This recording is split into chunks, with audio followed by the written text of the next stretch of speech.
Killing it. What's up? What is going on? Oh, not much. Izzo, Does anybody want ice cream? ice cream. Did we create that technology yet? Because if anybody's going to do it, it's amateur radio operators. Like, there's nothing like Star Trek where it was like doot doot doot, and then Yep. it Beam just me over some ice materialized. cream. I That'd be was amazing. not what do they call it? The first generation Star Trek followers, Trekkies, but in remembrance of Lieutenant Hura, help me out with the pronunciation. Nope. All I'm sounds doing good. fine. Say it. It sounds Just say good. it. Go You for got it. Lieutenant Hura. Sure. We'll go with that. and that entertainer, very iconic though. Again, I'm not, but again, guys like me who are not into Star Trek, but when you saw that face and some of the things that she did throughout the years, very iconic. She seemed like a very stand-up lady. May her rest in peace, and we thank her for what she's done in the entertainment world, as well as many other, worlds, down that rabbit hole of entertainment. So how's everyone doing tonight? Are we staying? Hold on, I Steve? want to talk about this like Well, food I want to ask thing. Steve. I want to ask Steve's temperature. Um, Not the outside feels like 101. My actual, I don't know. I haven't taken it, All right, but Molson, what do you want? You want ice cream? No, I'm thinking like everybody got on the Ham Shack hotline thing, and I was like, come on, rolled my eyes. But if they came out with a Ham Shack snack line, like I would be down. Like I could send imagine Izzo some that. barbecue chips. No, but imagine this.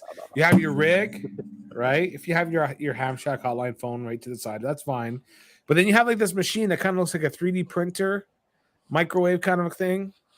And it's just like you call your Ham Shack hotline, like, dude, I need a cold beer, and then all of a sudden you have a cold beer. That would be, I think you want to get Jason from Ham Radio 2.0 wants to get 100 million people in the amateur radio hobby. Dude, create that. There you go. You talk about amateur radio going down the hole and being destroyed and doom and gloom. You create one of those. What are they called? They're like, what was the term for it? Somebody in the chat knows what they were. The Keurig K-cup? No, the thing where they materialize their food. Oh, Yeah. Hold on. Food materializer. Maybe. My luck is I'd call for a beer and I'd get an IPA. The replicator. okay. Maybe a we should replicator. start with some Uber Eats drivers that have ham radios in their cars. Oh, Maybe we can start there. Do you guys remember in the banks, you would put in the canister, they had that vacuum system of sending your funds up from the Yeah. drive-through to them? Oh yeah. Costco had that all the time. Whoosh. I knew a guy who was trying to design that for his house to send snacks down to the shack, and he was also trying to do something of a liquid refreshment, but it would just make a mess unless you had the container. It would have to be so tight sealed, but still, you give us an idea and we'll make it work. One way, it may not look pretty, But you can order those tube systems for your house anyway. Really? It's nothing more than a vacuum cleaner. I was just gonna say, I always wanted one of those central vacs. I will get one someday. I can't stand pushing that vacuum cleaner. I can't stand it because the cord is never long enough for where I want to go. And So here's it the issue with has sucking problems. here's the issue with the central vacs. Mhm. From somebody that used to work on them, Okay. the hose is never long enough because That's what she said. exactly you have to plan out where the ports are in the house, and then you always have to clean out that filter. That's what she said. But so what? There's maintenance for everything. Oh yeah, no, There's maintenance for everything. I mean, you got to wash our shirts, don't we? Yep. But when that hose is that much too short to reach the other corner, That's a problem. When it's too short. story of my life. I'll play into that game. I never had that struggle. I don't sympathize. I'm sorry, guys. Yeah, I have no idea what you're talking about. We're all number one. Yeah. But so, Izzo, all right, how so- was your week, man? Good. I had the weekend off. It was fun. I had a great weekend, and now we're kind of back to normal. Went back to work today, and going into Hell Week with a couple of double shifts back to back. But we'll get it done. Nice. I got the weekend off again, and I know I was looking at playing some radio, but they're talking about rain. But I may say I don't care. I don't know. You know, I like this. We'll just wait and see it happens. But I got some new cigars came in. So got some Amazon came in. You know, So- someone's gonna ask what you're smoking tonight. I have one of my favorites. Shout out to the Raw Boys. Shout out to the Raw Boys in Middletown. This is the La Gloria Cubana. Okay, but I had a nice Tatué, a nice Mexican leaf. I had a nice Plasencia 149, and then I had the leaf by Alex. And I gotta tell you something. I've been trying some new cigars, and just like antennas, Never have. I like them all. I like them all. No, very good, very very good. So the local cigar shop here in Connecticut, Bongo Ron's and Up in Smoke, two good places. They'll help you out. You can order online from them and everything. So we're doing good. We've gotten a lot of good. It's not us. It's our supporters who have stepped up over the last few weeks. You know, guys, I'm going to read you something. I'm going to read this to everybody here because I say this every day. I keep this in my phone. In a society that has you counting money, pounds, calories, and steps, be a rebel and count your blessings instead. And I've been doing that every day now for the last 6 or 7 months. Even so, before Sue passed away, but even so more now. Mm-hmm. And I will tell you, I have seen the generosity of this Ham fam helping Plasma step up out of the blue. You guys are fantastic. We have done some wonderful things. And when I say we, this is everybody, not just the guys who are on this show, but everybody who is here tonight and maybe who is just finishing up dinner, washing dishes, cutting the grass. They're going to be joining us. They're going to watch us on Team Replay. They may catch us on the podcast, whatever. If you're listening to us on Twitter, hello, good evening. But thank you. I think we have done a wonderful thing. Let's keep it going. And we have always said this. This is not about us. This is about giving back and helping the Ham family. And I'm very, very proud. Talking about blessings. We should all be very, very blessed that we have each other. You know, we're going to have our differences. Oh, yeah. You know, some guy's going to throw up the middle finger because, you know, he loves us and everything. And some guy, you know, it is what it is. But we're family. And, you know, just like everything else, we're just one big normal family as far as I'm concerned. So. I would say dysfunctional, but I think we're pretty functional. Yeah, I think we're kind of dysfunctional in our own ways. But that's We are. that. But Who isn't? What family isn't? Come It's on. kinda, I don't know if you like. I'm not gonna say it. Forget it. Oh, wow. I was gonna say kind of like a high. What do they call it? Highly functioning alcoholic, but we're like highly functioning. Wait. Functional. You know, alcoholics go to meetings. I'm just a drunk. It's okay. I gotta tell you something. Before the show started, I was watching a couple of YouTube shows. I got to watch Joe's POTA from Support Your Parks weekend and that umbrella and taking the wife's car out. And I felt bad for Joe because you know what, Joe? The one thing that Joe did not have on that trip, Joe, remember what it was? Food. Food. I'm so hungry. I don't know about you guys. And tell you what, let's finish going around the room. Then maybe we could talk about what do we bring with us. What's part of our packs. So I'll be happier from here on out if I forget an antenna, but have food instead. really interesting. As long as you have multiple antennas in the car, you're okay. Mm. I'll tell you what. Let's finish going around the room here. Joe, Joe, why don't you just keep it going and Now, see, just say hello? And I'd be fine if I forgot every antenna at the house, but I had food. Because if some of you remember, Steve Goodgame was at a park and loaded up the sign at Yes, the he pier. Yeah. So The antenna may already be there. You just got to get creative. You just have to have a radio with a tuner good enough to do it. Or if you're like Scout 75, get it caught in the tree, leave it in there, and just And throw the it's there. coax. And it's there. Well, what's the Just- status on that? He got it down. He got Did it he? down. I thought he said he did. I told He's him in to the keep it chat. up. I didn't told see a him to keep video it of up.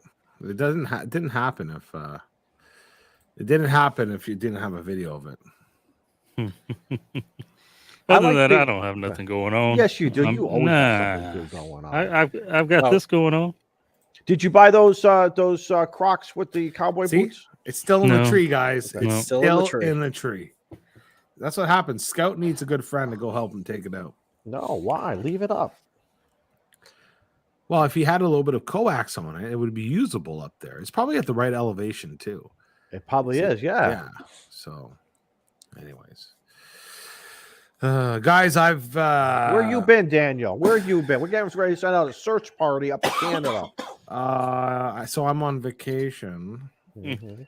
I told you guys about it, right? Like, my sister and her husband bought a 100-year-old house, Uh-huh.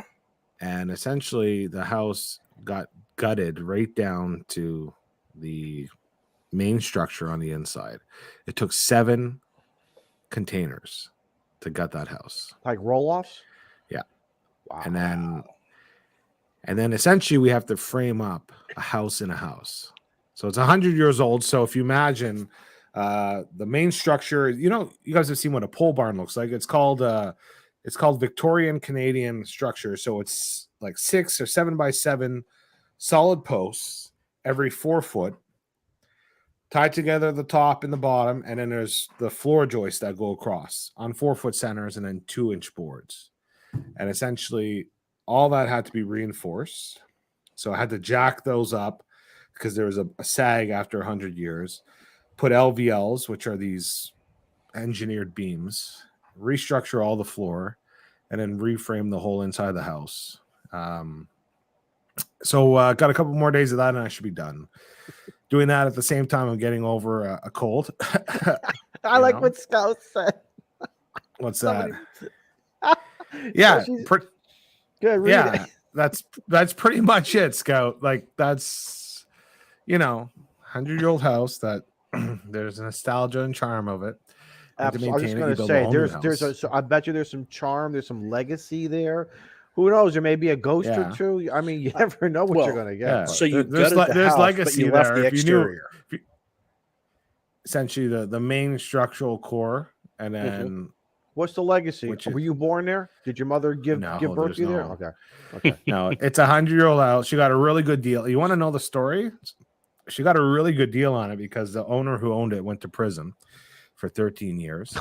For he was arrested and charged last November, something with $13 million in fentanyl, and so he's in prison and he's default on everything, and so the bank was going to repossess it, and his parents were in charge of selling it, and they bought Better it for a call really Saul. sweet deal. Yeah, but I got a really good deal on it for the land and the buildings and the house, but the whole house had to be gutted and rebuilt, and so step in me, because I have experience in doing renovations and stuff like that. And so I had to restructure the whole thing. So I started out by making a plan, sent it to the engineers. The engineers approved it, got city permits, and then we've been spending the last 2 weeks framing it. And I have about 3 more days of that, and then I'm done. Then it's all the subs. Let me ask you a So question. So you're into construction. I am not a construction guy, but Okay. and you've been doing this for a long time. Am I right? You've been doing this stuff for what, 30, 40 years, family business? Well, like before I got into what I do now, I used to get flown around the country doing flips. I used to get flown out like to Vancouver mostly, and I get paid really well to do major flips on like $1 million, multi-million. But still, homes. you're still my point is this. You've seen it all. Now with codes in Canada, have they changed where Oh yeah. so you've seen it. So it's not just here in the United States, it's everywhere They're always changing. All right, because some of the guys you'll hear, the old timers, the veterans. Back in my day, we used to use the 2x4. We were good. Now we got to use a 6x6 with a Douglas fir versus, different type of wood, this, and Yeah. And- So when, like this house is 100 years built actually in 1937, and the type of construction it is would never pass building code today. So I came up with the plan, the new structural plan.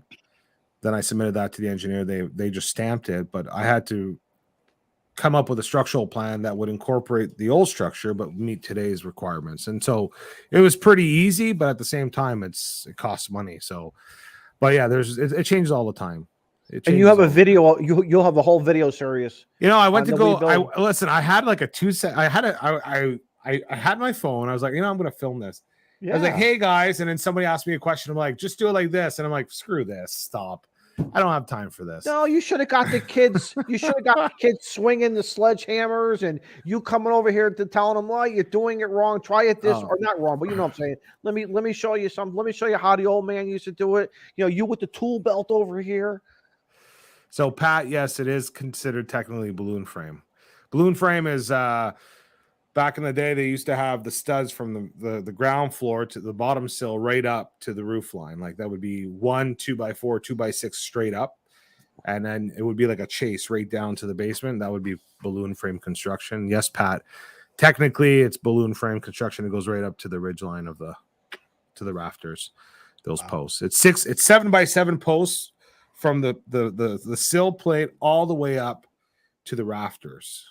And then there's a bottom sill and a top sill, and in the middle somewhere there's the floor joist coming off of it. So I could take a video. I have some pictures, but it's been a lot of work, and so I got some more framing to do, and it's been tough because there's not many people available to help, so it's mostly me and then my sister who is learning how to use measuring tape, and my brother-in-law who is learning how to use a hammer. So it's been very interesting. Oh, yeah, so that makes it fun. And let's see. So by the time you're done videotaping, it'll take you longer to videotape and edit this than build a house. So right now we're going to build a house. Pretty much. Pretty much. So anyway, so that's been my thing, getting over the cold or whatever you want to call it. And besides for that, so yeah, I think I'm going to book another week of vacation later on, probably in a month or so. So now, what do you do for vacation? Do you leave? Do you get out? You say, "Come on, we're going." Pack your bags. 2 years ago, we went down to the States. We went down to Kentucky and all that area there. Last year, because of the lockdowns, we didn't do anything. We'll see. What's your go-to? Do you have a go-to area? I used to go up to the family cottage, but my grandfather sold that. Nobody wanted it because it was like 12 hours away. So, and that couldn't be rebuilt and saved, and hang out and put a ham radio station up there. And it's still up there, but fun. he sold it. Nobody wanted to buy it because it was just like, yeah. My grandfather, he's like, I'm not giving anything. He's got 8 kids. He's like, ain't gonna be nothing in the will for the family. Hey, he sold everything. He's like, screw you all. we had a cottage that we all thought there's a big state park. Matter of fact, it's a POTA park, and I got my kilo from there. And he was one of the first houses in this development, and he was the only house that had no electricity, and the only thing it had was cold water, and the outhouse was literally out back. You had to go back about 30 to 40 feet. He says, and we're like, no, this is because some of our earliest birthday parties were there and great summer memories. And I thought, being my age now, my kids and, great, but it's like, come on. Yeah. But to each his own. Anyway, that's been my life, my week. And Monday I go back to work. So yay. Hopefully I'll get Sunday off. That'd be fun. So yeah, balloon frame construction is a fire hazard. There's no fire blocking. Although by code, every 10 feet you have to have fire blocking, maximum 10 feet. So that's a difference in building code right there. Is you used to build balloon frame. But my parents' house, they have like a 150-year-old house, very nice Victorian style balloon frame construction. The each floor is about 9.5 feet ceiling, so like almost 20 feet from the whole right through open cavity, and that would never pass today, ever. So interesting. Yeah, makes it easy for running wires though. It did. We had to rewire the whole house because it was knob and tube when they bought it. Oh, and it was so but it was so easy to just fish everything through. Oh yeah. Yeah. So, anyways. Hey, you guys boast about your QSL cars that come in, and I don't do it enough because I've gotten over the last couple of years. as I got more active. This is from Toby. I think, Joe, you got one? I Alpha did. Bravo 2. This is an incredible lady. She wrote a very, very nice note. But sunflowers are very personal to me and a few other members of my family. And when this came in, it really made me happy. And we exchanged an email and a couple other things there. And so, and she does watch us. She watches us here. I was hoping I'd see her, and if I see her in the chat, we'll hold this up. But nice lady, out of Jersey. So so good things do come out of Jersey. A lot of good things come out of Jersey. Besides beer snack. When he shows up. When he shows up, exactly. Speaking of which, My mailbox there's today. Toby. Look at the bean car. You got a bean one? Yeah. Got Scots and Owls and Huntsville Hamfest even. Look at that. I've worked her. Where is she? I'm gonna rattle her cage. Well, I'm gonna drive up to her house and hand deliver it. She Say, just "Let's bought her go, old bro." man a new truck. I 'Cause saw that. I guess today's his birthday. Guess what though? There's only one problem with it. It's got no antennas on it. Let's go. Well, they'll fix that. They got 5 days as far as I'm concerned. Let's go. And no mag mounts either. Izzo needs a I've seen Snicker. your truck. Yeah, right. Izzo, I've seen your truck. I know how many antennas you have on that thing. I've been thinking about rearranging things too now. Ooh. I'm gonna pull a couple antennas out. I think I'm gonna put take out the 2820 ICOM, put in the 5100, and just redo the console a little bit. But And there's Aunt. How we doing There's tonight, Aunt. brother? Happy birthday. Happy birthday, Aunt. Happy Man, birthday. we should have sent him some barbecue potato chips. Go tell your wife. Go tell your wife to buy you a bag of barbecue. There was already some in the truck. I saw that picture on You saw that picture. Twitter. Liberty Dude, I'm- Cave says no ham sticks. It can only be ham sticks if it's the 600-watt version, right? That's right. Right. True. Don't waste. Get the Those aren't 600 ham sticks. Those are ham logs. ham logs. Did y'all miss this? I didn't hear y'all react to that. Oh, Yeah, thank that's you. where. That's Thank where. you. But then that's where I said no. He needs a Snickers. He's like that. Oh, Danny, okay, he's like okay. that Danny DeVito commercial there for Snickers. Where it's. You ever see that? The cranky little girl and the guy has a Snicker, and then it's like, Mhm. so. Well, thank you. Thank you very much. And you know what we're going to do with that money? We're going to turn it around and spin it into gold. We're going to spin that thing into gold. So who's left? Steve. Yeah, Yeah, Steve. What's going on, man? Just trying to get over this human malware virus that I apparently contracted last week and tested positive for this weekend. So, If it was monkeypox, I'd be questioning a few things there, but I'm happy it's yeah. So, but it worked out that I got it now instead of a week from now. That's true. I'd be really pissed if I had to miss Huntsville. That's true. You Get know. it over with now. And Yep. that way you're safe. I'm safe and I'm cleared to go to Huntsville. That's what I'm looking forward to. That's true. But I remember as a kid, the mothers in the neighborhood saying that before school, the first Yep. day of school. Let's get all the kids sick. And we'd be like, why? We're like a whole bunch of guinea pigs. Like, what do you mean we're going to get us sick? What's going to happen to us? You know what I mean? There's But nothing now- worse. Right now, you like even before all this stuff, but like when the kids were in daycare, they had a little runny nose. They call you, come get your kid. They had a little cough, come get your kid. That is the toughest thing I think about having little kids. The first couple of years is the incessant, like nonstop calls from the child care providers saying you can't have your kid here. And it's like just let them all get sick, just get it over with. Yep. Be done with it, and then Natural immunity. Yeah. Anyways, So, yeah. Anyway. hey, I drank from the garden hose as a kid, Same here. Mhm. played in the mud. You wasn't Yeah. allowed to go back in the house. You had to Oh, drink out of God, the no. hose. That's Yes, it. that's right. But it was always cooler out of the garden hose. Like if you let it run for like a minute, there was Yeah. no Yeah. water in the house that was cooler than the garden hose. If you drank it That's- right away, you're burning your lips. Right. But then once it started coming out cold, it was Brother, I grew up in Florida. Tell me about it. You guys- That I'll hose be right sit back. out in the direct sun. All right, If you Yeah. tried to fire that thing off right away, forget it. It Mm-hmm. scald you. Mm. But So anyways. So So besides for that, that, broke the seal. you're going to Huntsville Ham Fest. Are you Joe Brett? Yes. Yeah, I was gonna About go. you? No, I can't go. Yeah, Oh, Not happening. Joe took my cabin, so I had to snake my buddy's pop-up camper. So I'm actually going to be over in the camper section this year. Okay.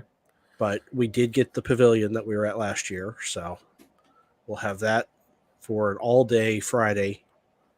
Come out, POTA, meet and greet, drink beer, whatever. May see if we can find a grill to roll over there and put Frank busy cooking. Look at these guys still talking building code. Oh yeah, We Yeah, they should don't pay attention to us. we should just do a show about construction. How about that? Hams will talk about anything. right. And if they don't know the answer, they'll still swear they do. Yes.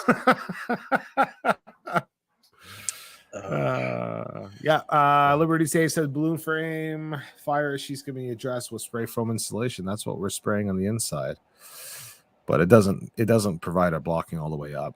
You never fill the cavity. Well, I've seen a lot of videos. You guys fill them right up and then you shave them. That's not how they do it here. No. No, What you do they pay do? by the inch, right? Like it's so expensive. So you pay by the inch. Every inch of depth that you do, you pay. I forget how much it is a square foot. So you They guys do- do use the inch measurement up there. Yeah, it's board foot. Yeah, that's how Board they foot? calculate Okay. board foot. So board foot is 12 inch by 12 inch by 1 inch. And so they do it by that. And for every inch, it's R6. And I believe, if I remember correctly, the walls now have to be, used to be R23. Now it's R28 for the walls. And the Wow. roofs, I think, are R50 now. They used to be R40 for the roofs. And now it's R50, I think it was. Just like the Nice. lady said. So when I got my cards, like when I did my court, it was R23 walls, R40 roof. And so now it's more. So, because, yeah. Well, Anyways. so I want to back up. You said you were teaching your sister how to use the tape measure? Yeah, she's better Did- than her husband. Wow. Women can take instruction better than men usually, but Yeah. did you teach her about burning an inch? Or do you guys do that up there? No, are you being like cutting off an inch before? What are you talking about? So because the tongue on the tape measure has that play in it, Yeah, that's specifically Stretch- designed. Yeah, right, but stretch it Yeah. out to the 1 inch mark. yeah. And then just When you're subtract that framing, when you're framing, you're not working to the 30-second true. here, right? So, Yeah. but all our measuring tapes are like because I use a measuring tape all the time. Yeah, so for those who don't know, the tongue on your measuring tape, it's supposed to move. So it moves in so that when you tuck up against something, it compensates, the thickness of it compensates. And then when you catch on something, it moves so that it always compensates where the zero reference is. Because if it was fixed and you pushed up against and then you hooked, it would give you different measurements. So that's why that tip of your tape moves. And so there's a way to verify it, to adjust it, because people drop their measuring tapes all the time. And so, like he was saying, is you can burn an inch by, sometimes we do it on the 10 because it's easier, but you can line up on the 1 inch mark and then you hold your tape and then you go mark it. But that just takes a lot of time for something that's not important when you're framing. So yeah, so that's what the end of your measuring tape moves for. So, and then the way to test it is have a piece that's cut, measure it, burn the 1 inch like he said, verify it, and then you have to tap the tip to bend it to be correct again. Just the tip. Just But, the tip. yeah. So, okay. Is there a big difference? So Lawnmower asks, is there a large price difference between rock wool, a rigid foam, and normal insulation in the area? Yeah, there is a good difference. The rigid foam is quite expensive. Do you guys know that you guys have insulation that has paper on it? Mm-hmm. Right? We're not allowed to have that. The paper Really? foam. You know why? Because back in the day when they first said, this is what I was taught it when I went to did I did 2 years of construction in college, and when they back in the day when we had the paper, the brown paper on it, and they used to, that paper was longer, they would tack it up, right? That's how they used to hold it up. Well, the problem was that they would peel off the paper and they would tack it in certain areas of the house, and it would just be paper, and other areas would just be pink insulation. And so there would be sections of the wall that had no insulation. They would just cut costs. And so it became illegal. You're not allowed to have that. Yeah. Okay. So Another fine example how others ruin it for everybody. well, you guys ever see so one of the things that's infamous in Montreal for construction is you guys ever see the Olympic Stadium? Yeah. You guys know what the Olympic Stadium is? Back in, I think it was 76, Montreal had the Olympics there, and there's this huge concrete stadium. It's, back when everything was full concrete, and then there's like this. Somebody got a picture of it? Oh, let me show you. Anyways, so that thing went over budget by so much, so much. I think they just finished paying it off, and what happened was, mafias and construction. The concrete trucks would drive in the front door, right? They give their pass, and then they drive out the back door. They drive around the block, and they check back in. So they would do two trips in there, never dump the first load, and then dump the second load of concrete. And it was just like everything was like that when they built it. And yeah. So that's Montreal. So Yeah, I'm trying to pull it up now. what's going on with my keyboard? Ed is saying the 1976 Olympics and home of the Expos. That's it. I think I remember the 76. That one, Daniel? Yeah, that's it. You want to show it? Yep. Yeah, that's the Olympic Stadium. Yeah. So they just make circles around it. What's this big thing? Looks like it's trying to hold up the roof with antenna wires. It is. So that roof has caved in numerous times. People have died because of that roof. So that is essentially, it is a tensioned fabric roof. I think it's been replaced like 10 times. And there's an elevator that goes up to the top, and there's like an observatory at the top of that. But they did this here, and they've had that roof fall so many times, and actually sections of the perimeter area, concrete has fallen on people. People have died in there. Wow. And then if you look at the BC, I think it's the BC Lions, their football stadium or their basketball stadium is actually done with air pressure. So it's the same type of fabric roof, except for there's air locks to drive in, like the transport trucks and everything. When you come in, it's all air locks and positive pressure. And the whole roof is held up. I think there's a couple stadiums like that. The whole roof is held up with air pressure, positive air pressure. And when you walk in the turnstile doors, you feel it and it's only like 4 psi, I think it is, but it's enough to hold that roof up even in a snowstorm. So it's pretty cool. It's like that in my house with all the hot air that I blow. Yeah, Plasma's asking. Yeah, that is where the Expos played. I remember as a kid going there. Actually, yeah. Anyways, there's some lady I grew up like. Some lady. She never lets me live it down, but her and her husband at that point, they took me there when I was like 4 years old, 5 years old, whatever it was, and they gave me anything I wanted. Like if I wanted pretzel, if I wanted hot dogs, pop, peanuts, whatever. And she never lets me live it down because supposedly I threw up all over her. And every time I still see her to this day, and she's like, "Oh, Danny, you remember, eh?" And I'm like, "Yeah, what? I threw up all over you?" She goes, "Yeah, I'll never forget that." I'm like, "Oh, that's nice." You made an impression. That's for sure. Yeah, I made a mark. Yeah. And nothing is worse than cleaning up vomit in the back seat of a car. Oh, yeah. So you remember in school when somebody threw up, the janitor had this great commercial stuff. It was like a kitty litter, or maybe that's all it really was kitty litter. Kitty litter and sawdust. Yeah, they throw it on there. Just wait, brush it up. The school buses used to carry the same stuff. That was amazing. Talking about like a whole Zamboni procedure. Get it? Let's go. Yep. Clean it up. Smooth it out. Let's go. It's amazing what that stuff will clean up. Yeah. Tell me about I can smell it now. Yes. Yes. Remember Joe Brett? Well, it was always worse, I think, in the heat. Yeah, the pink sawdust. Yes, that's it. The pink sawdust. That's right. Oh my God. Memories, kitty litter, Richard says.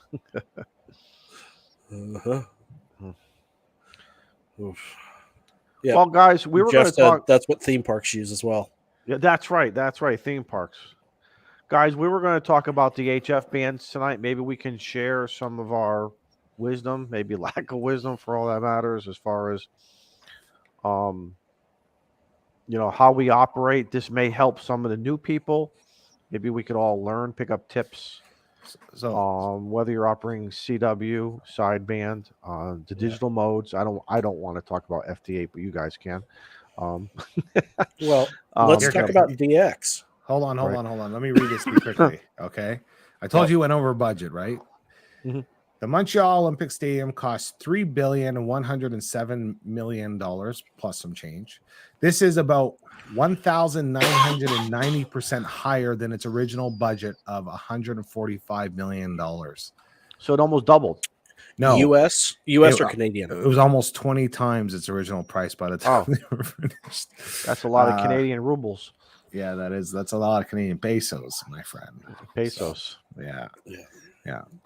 Sorry, So, not to interrupt there. Scout, welcome.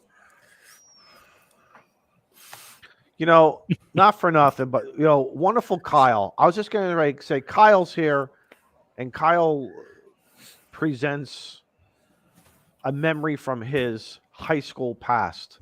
Mm-hmm. And thank you, Kyle. He says we had some guy crap in the high school locker. The hallway stunk for the remaining 2 years I went to school there. Wow. Kyle, I don't know where you went to school, and I don't know why that guy decided to defecate when the bathroom was no more than 50 feet away. Well, what he's not telling you is when the dude was shoved in the locker and it was locked, he probably didn't have a choice. And the scare tactic just had a natural bodily reaction. Effect. Yeah. Natural reaction to the body. Okay. All right, Kyle. We'll give you a pass on that one. Kyle should come on the show tonight. He should. Kyle, come on. Let's go. Get over here. Scout just dropped in, so let's go. There's an extra chair here. What are we talking about tonight?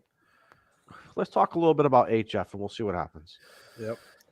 Go ahead. So if anybody wants Isle of Man for your DX, 14,244. He is coming in here 20 over right now. Same thing here in the Northeast. Pile up like nobody's business. Pile up here. He's about 20 over. Solid. I just had to quickly unplug. Just a storm just kind of quickly came through here. So, but I'll plug back in a little bit. So, again, bands are different now based on the solar cycle, your modes, your antennas. Remember, for a while there, I don't care what ham stick you were using. Ham sticks were tough. Now it's getting easier to use a ham stick. Why? Efficiency. But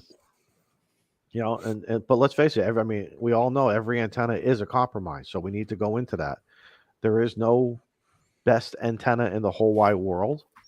That's a whole marketing thing. Daniel, you know that through your world of business. Everything is the best, the best, the best, the best. Is it really the best? It's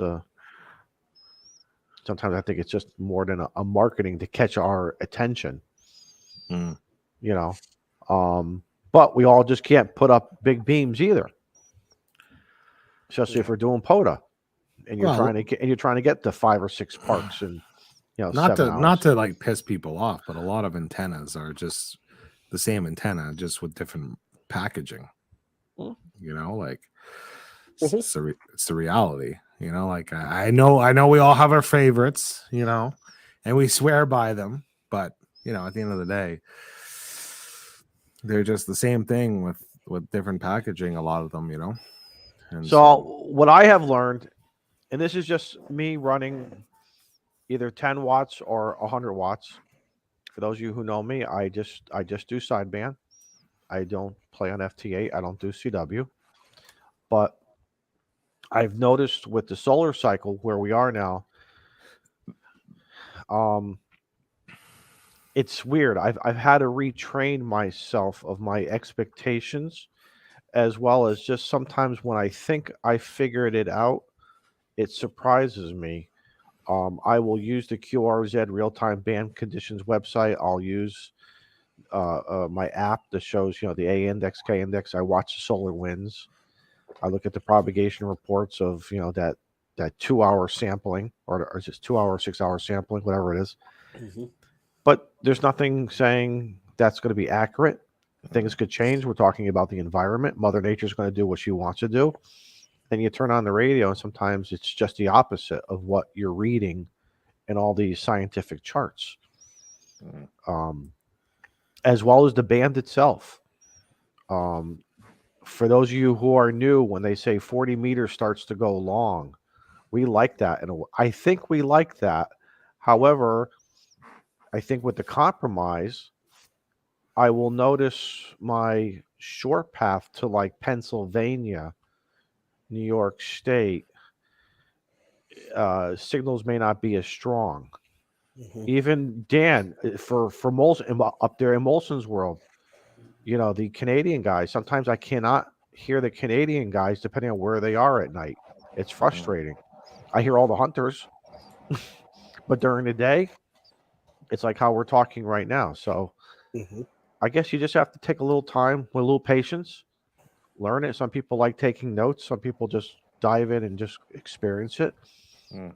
I did like KAMRD's video a couple days ago that he put up regarding the radials and the counterpoise with the buddy pole, and maybe moving them to a certain area of on the compass where you may want to work, and that's based upon Mike's soil conditions.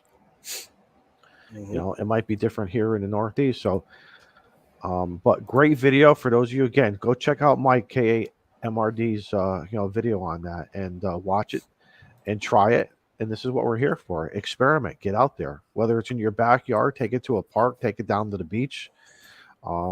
I like what Mike did right out of the gate. He told you, I'm going to do this, but I'm going to take one antenna down so nothing interferes. Very smart. Mike was very, very smart. I saw that. And very methodical with it. Yes. Mike did a great job with that. Wow.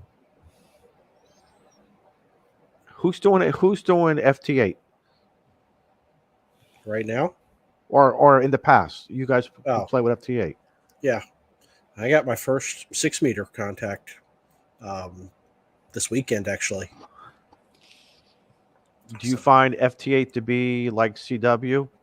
If the voice contacts are being frustrating, do you switch over?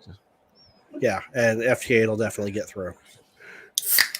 Along with less power too, because you can do less power.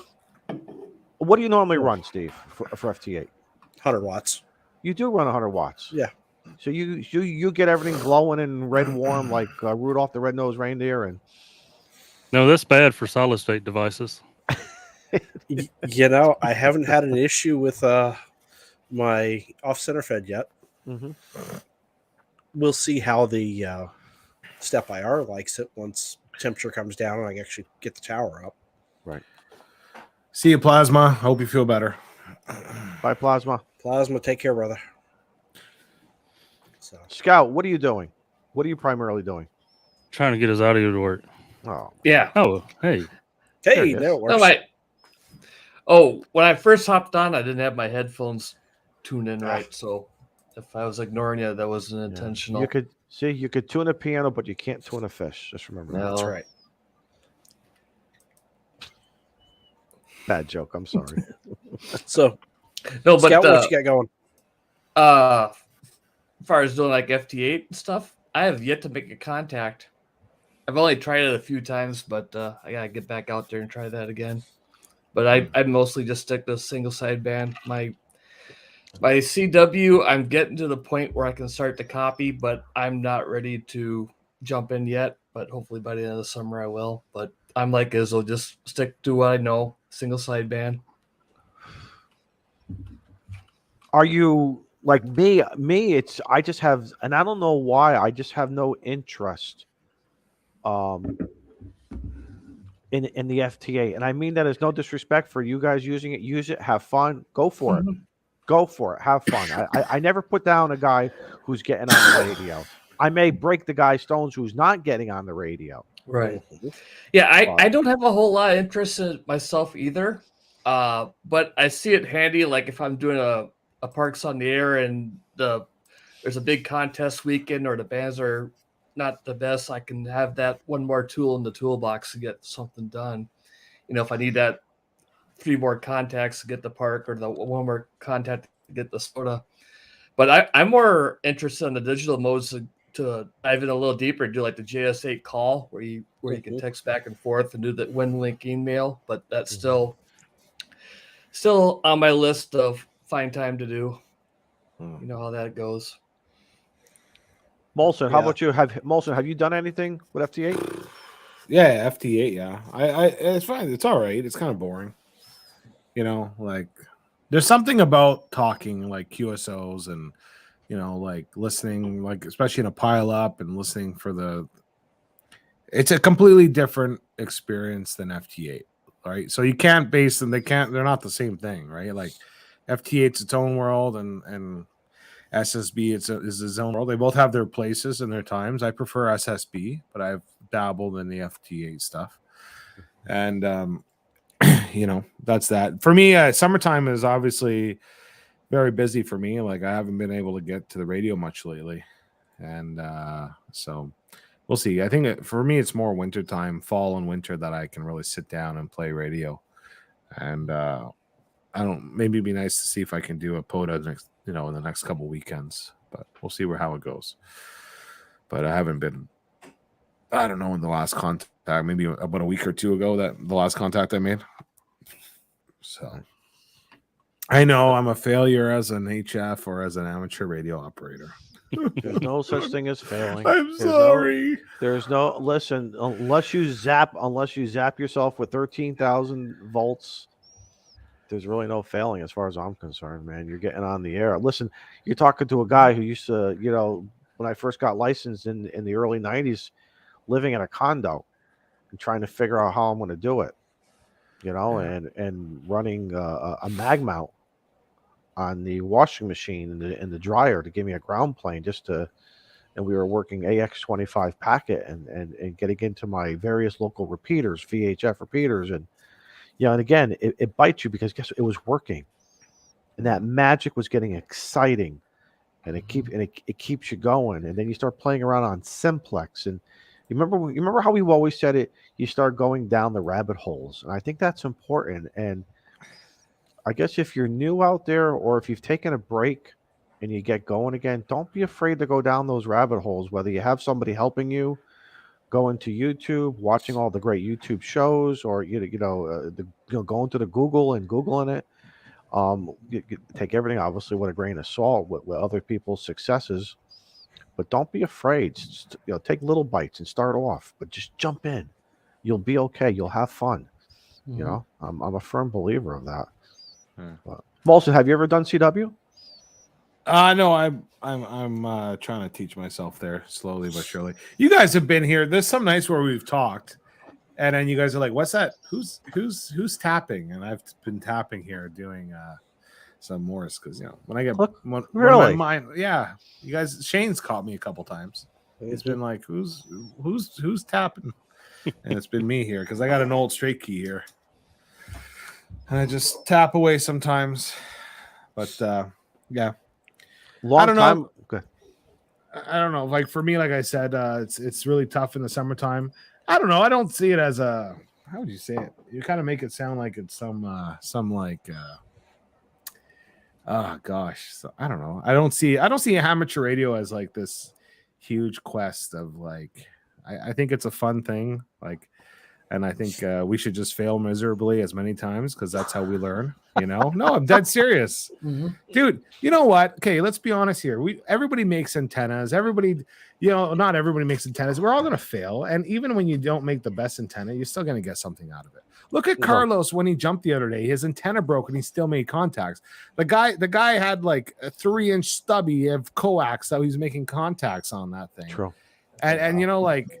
You can make a pretty miserable antenna. It's not going to be the most efficient, but you're still going to make some. You can make some level of contacts, most likely, And then as you realize that you screwed up, and then you make the next one, all of a sudden amateur radios become this like, wow, there's so many people. I thought it was dead, and it's just like, and that's the fun of it. Is just You know, it doesn't have to be some super stressor where you have to know it all and figure it out. Like, hell, I don't know it all. And I think most of us know that we don't know it all. Far from it.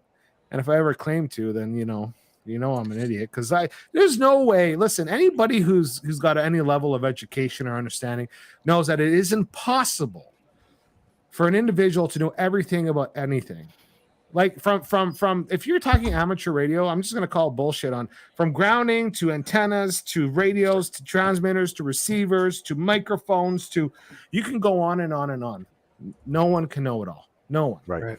And we're all just making mistakes and we're all fixing it and learning as we go. Like, otherwise I would say that 90% of people are bullshit. That's my answer.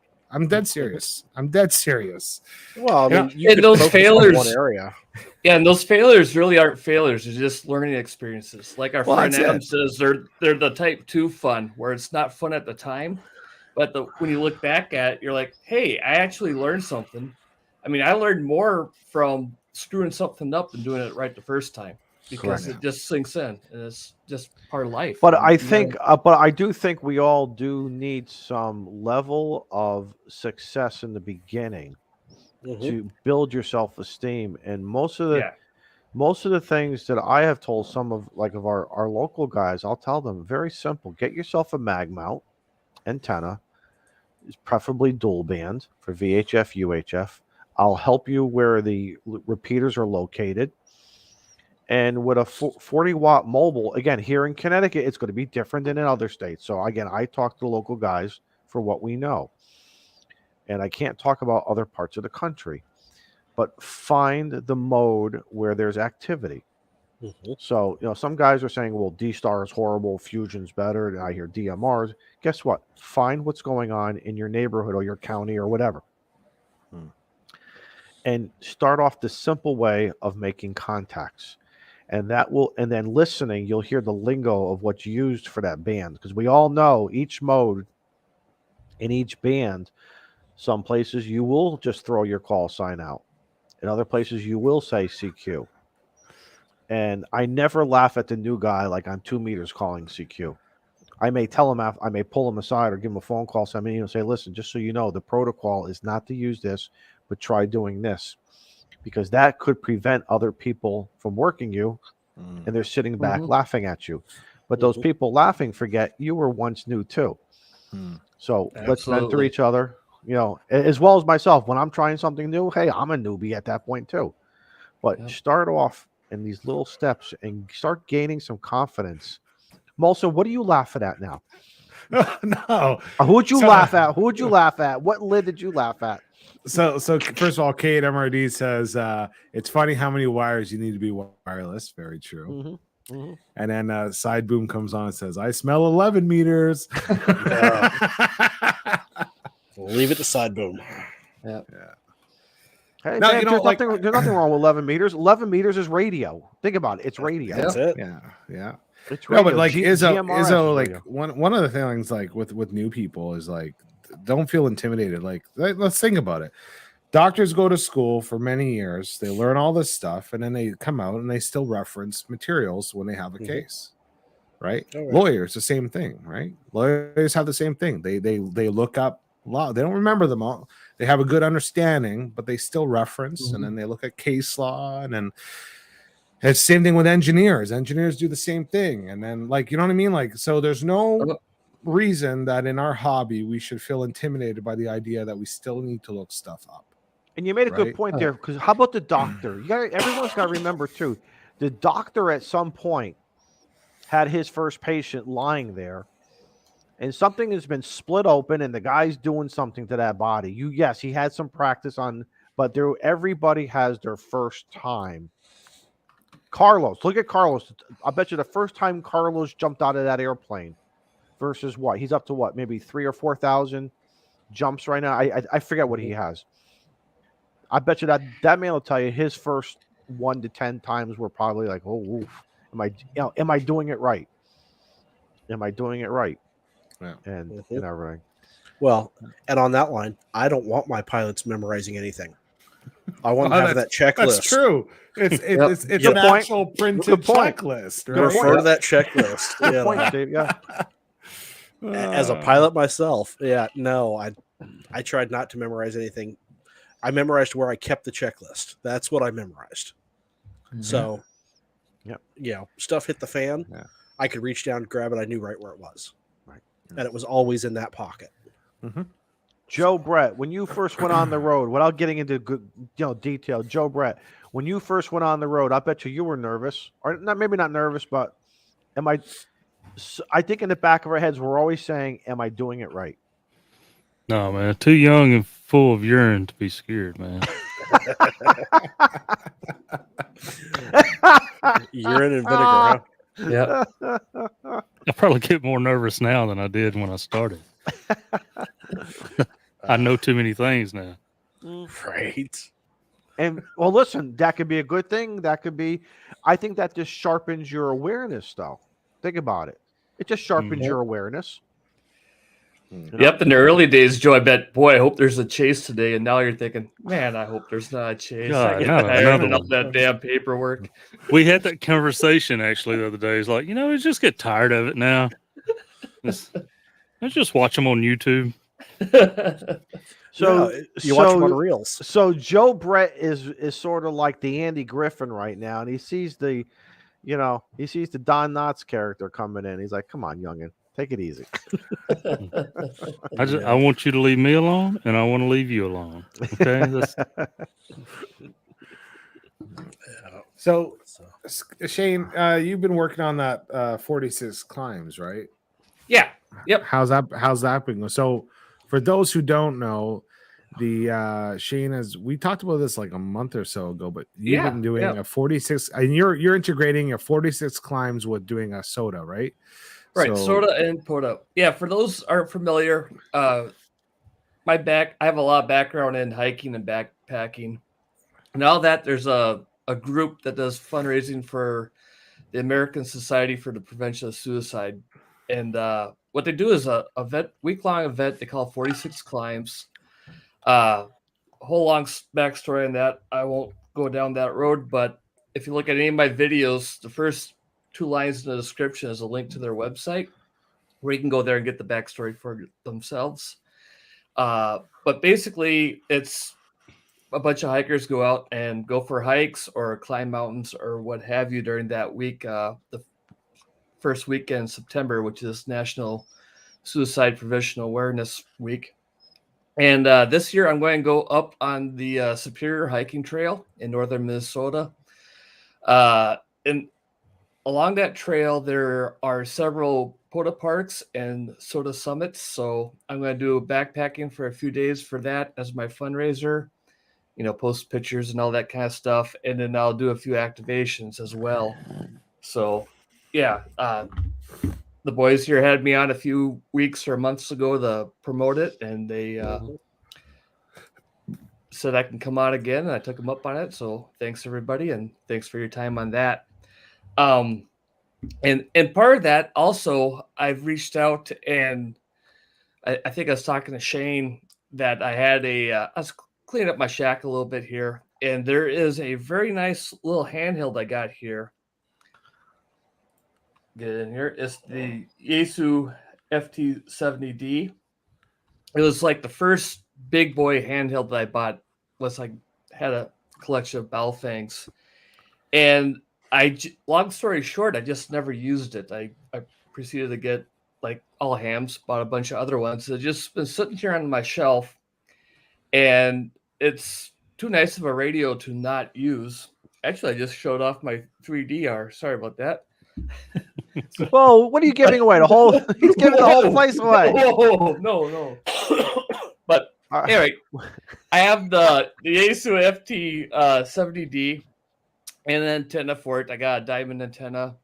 I just don't use it, and I wanted to add it to the kitty for one of your prize packages. And then Shane said, well, why don't you just come on sometime? We'll just give it away. And I guess tonight's the night. So if you want to. So is it a 70 centimeters 2 meter? Yep, 70 centimeters 2 meter. It's their entry level digital mode. It has the Yaesu System Fusion built into it. So it's a nice. Yep, there you go. It's a nice little radio. Yep. So bad so that rig. means we're going to be doing are you saying, because I'm learning this now, I knew about the radio, but are we doing a giveaway like on the show live tonight? Yeah, what you're tell you saying? what. Yeah. Tell you All what. right. Hey guys, Yep. I'm thinking of a number between 1 and 3. Whoever guesses it. No, Steve's got a. So first of all, Between let's 1 give and a 3 would chance. be 2. If you're watching and you're not subscribed, you're not going to be able to type in the live chat. So there's a live chat column that we're talking on. All our viewers are watching right now. We're going to put something on the screen, a little phrase on the screen. You have to write it just like that in the chat, and then Look at those it'll pull smart it from asses it. out there. Look at those Mhm. smart asses out there. we'll give 5 minutes. Yeah, they have For to be people to subbed for sub. 5 minutes. So Yep. we're gonna put the word up in 5 minutes at 9:06 Eastern time. And So- if you unsub after the drawing, then that's not cool. That That's ain't not cool cool. at all. That's like That's like false tuning- advertising. No, that's like tuning up on my frequency when I'm talking. Don't do that. Go 10 kc away. Yeah.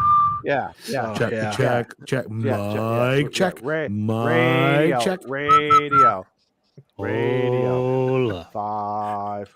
Yeah. Audio. Oh my God. Audio. Oh my Yeah. God. Why do they do that? See, those are the things that should be on the tests.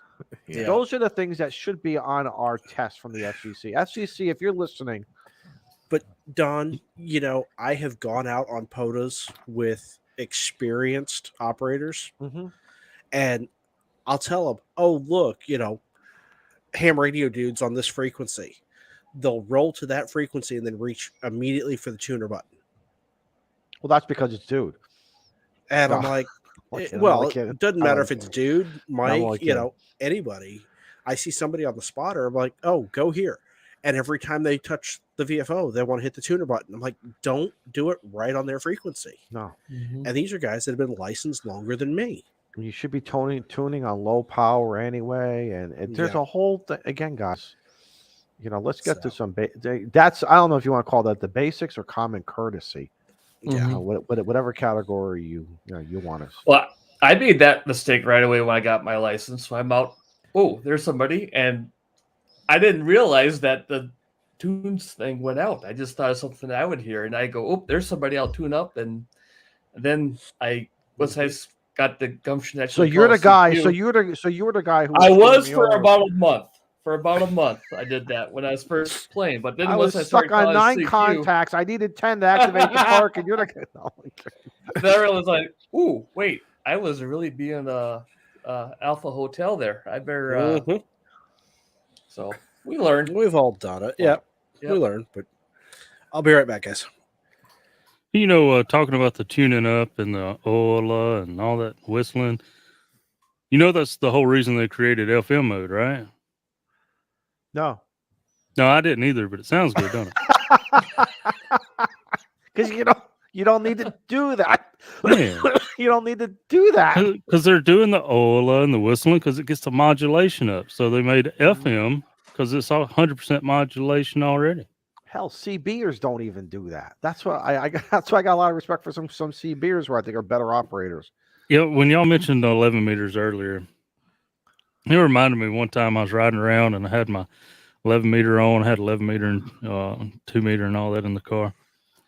And there was a aeronautical on channel 19, and truck drivers didn't know what the crap was going on. It was hilarious to listen to it. What the heck is aeronautical? He's in an airplane. He's chasing you. Well, to go back to the introductions with Daniel working at his sister's house, I laugh because the house I grew up in was my great grandparents' farmstead. My parents, when they first got married, my dad bought it for a song, and there's a reason why. And he's 75 years old now, and he's still remodeling that house. It's like a constant circle. They redid the house, and it's like the next year they redo the living room, the bathroom, the bedroom, the kitchen, and stuff. And his line growing up was, I should start my own show on PBS, but instead of this old house, will be this goddamn old house. Oh, it's like that movie with Tom Hanks, Money Pit. Yeah, know? yeah, exactly. But So I lived through that. That's a really unique handle somebody's got there. I watch Baywatch, not your mother's role model. Yeah, I remember when I was a kid, I stepped on nails. My dad was tearing some shelving down out of our garage. And my mom was going away to Africa or something like that for a missions trip. And he took some 2x4s down. There was 2 nails in it. It went into my foot. And then I lifted my foot, and there was a board that was angry. Hold on, there was a board that was in my foot, and there was another board on top, and it fell off. So I thought that the board came out of my foot. I put my foot back down, and it went back in my foot. So I don't know, 3 days later, my dad had made me homemade crutches. I told you about this, right? He took 2x10s. No kidding, really. My dad, you didn't want to go to the store and buy, back then it's probably $15 or $10 for some crutches. He made homemade crutches out of 2x10s. He took under padding, wrapped the bottom and wrapped the top where, he made a little, concave top so it sat well in my armpits, and he put 2 wood handles on it, and so that was my crutches. And my foot got really red and swollen. So finally I went to the hospital, and they actually admitted me to the hospital for 10 days, right? And back then you would pay so much a day for they put me in the cancer ward. There's no more room in the kids ward. They put me in the cancer ward, and everybody thought I was their grandkid and was warning me about the doom of life and what they were doing, don't smoke and brown chunks coming out. It's not funny. Dude, I'm not lying to you. This is woman, and she was she would cough, and she had a cup, and there's gray matter comes out. She don't smoke. This is what it's gonna do. Anyway, so that lesson stuck. Well, yeah, that obviously did stick. I was in a cancer ward, and I forget where this was coming from. Anyway, so stepped on nails, and I was in the hospital for 2 weeks. And why did I bring this up? I don't know.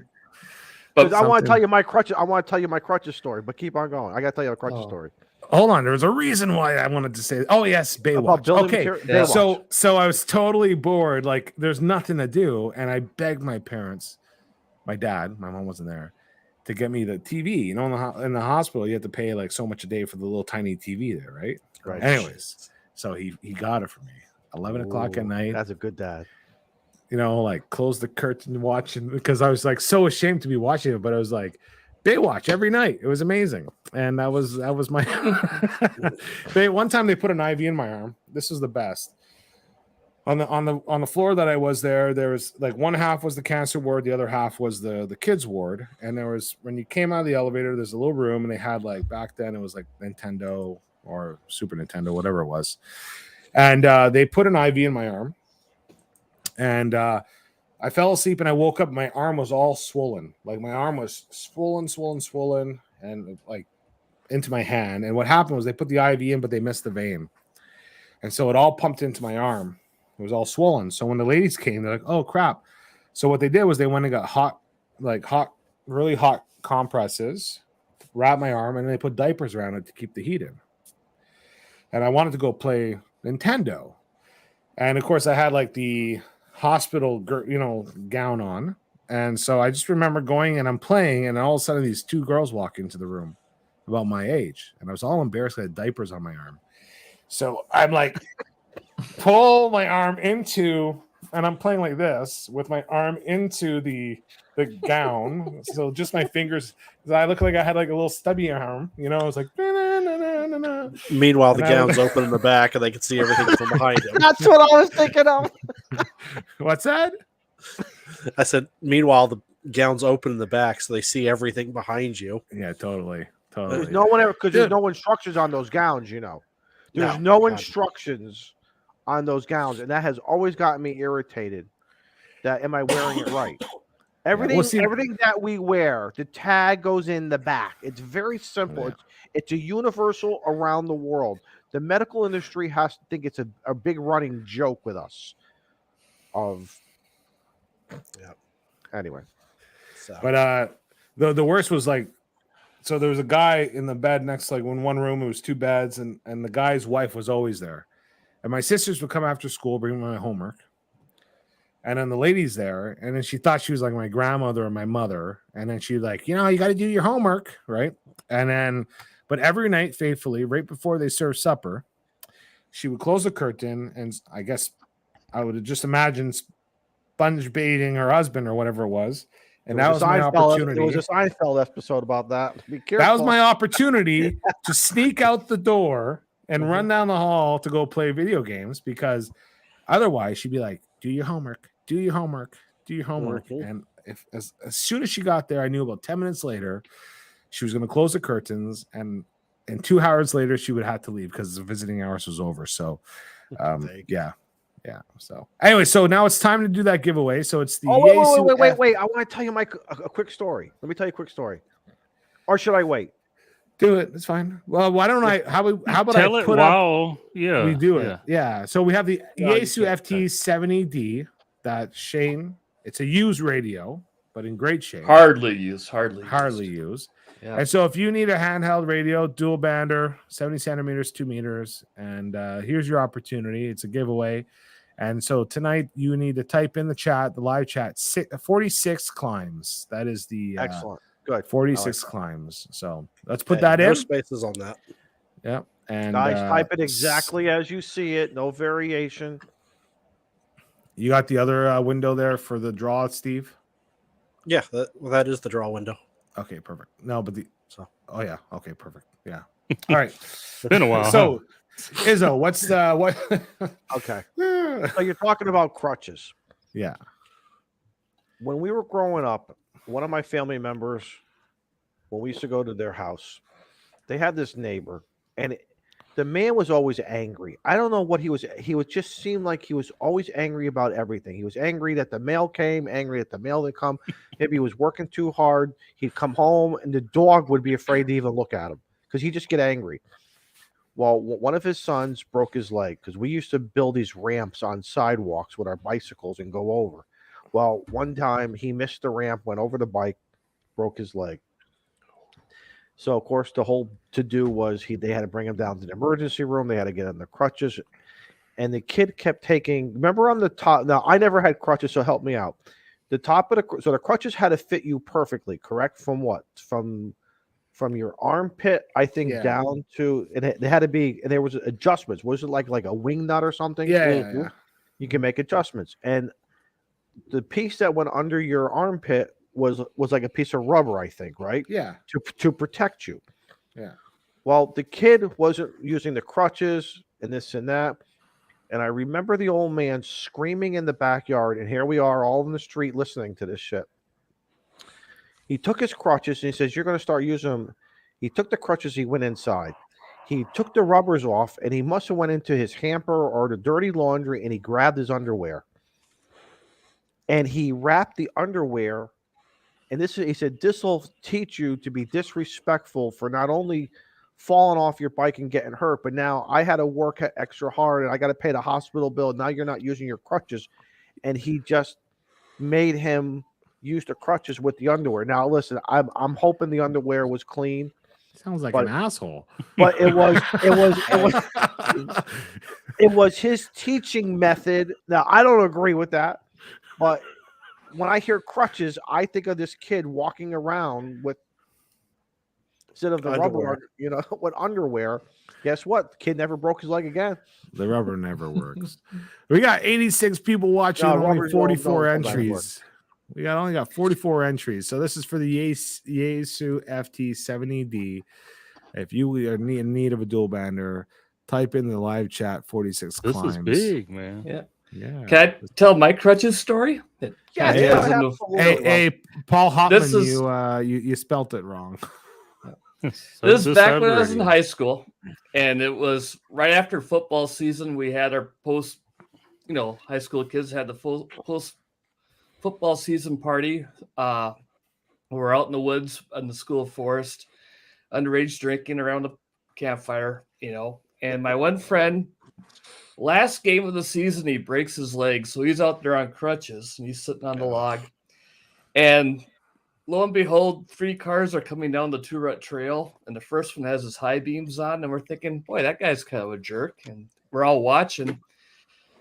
It's a bumpy wood tourist trail out in the woods, you know. So the second vehicle hit a bump, and its headlights shined up, and you could see the police bar on the first vehicle. And at that moment, everybody goes, "Time to go!" So everybody takes off running into the woods, except for my friend who's on crutches because you can't really run through the woods in the dark with crutches very well. So he just sat the log by the fire, and county deputy walked up to him and says, "What you doing here?" He goes, "Just having a campfire. Some friends are going to show up." He goes, "So you're here by yourself?" He goes, "Yep, all by myself, just enjoying this campfire, waiting for my friends to show up." He goes, "Okay. Whose truck is that?" "That's my truck." "Okay. Whose car is that?" "That's my car." "Okay." "Whose car is that?" "That's also my car." And there's, 15 cars out there. He goes, "So you mean to tell me that you drove all your vehicles out here, started a campfire, and you're just waiting for your friends to show up?" He goes, "Yep, that's the honest truth." It was our deputy sheriff at the time, and he was at the point of retirement and stuff. He was a former sheriff. He gets on the PA. He goes, "All right, boys, I know what's going on. I don't want to be here all night. I don't want to write a bunch of tickets. Come out, dump your beer in the fire, and go home. And thank your friend for entertaining me because I'm laughing too hard to write tickets." Oh. All right, let's Man. get one more, and then we're gonna do this draw here. And those who had crutches, you couldn't drive, right? It was very uncomfortable, especially if it was your right Yeah, foot. well, Depending big on old what cat- it was, yeah. yeah, big old cast on your leg. Yeah, he didn't drive anywhere. He was You just didn't drive, yeah. yeah. Run, add a S to climbs. There you Okay. go. You got it. All right, you There guys we go. ready to do the There- draw? Yep, we got 60. Not Go yet. for it. Not yet. Who Nope, wants a nope, radio? nope. Who wants to play Oh. radio?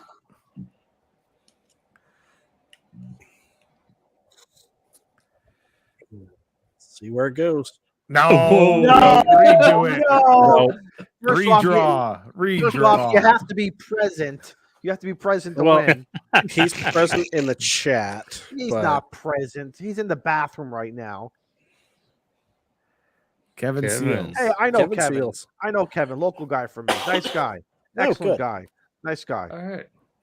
So, For those of you who don't know, we didn't give it to this side of the radio because this side of the radio is one of our co-hosts. So He won and lost in the same second. exactly. yep, sure did. Well, congratulations. He came and went all the same shot.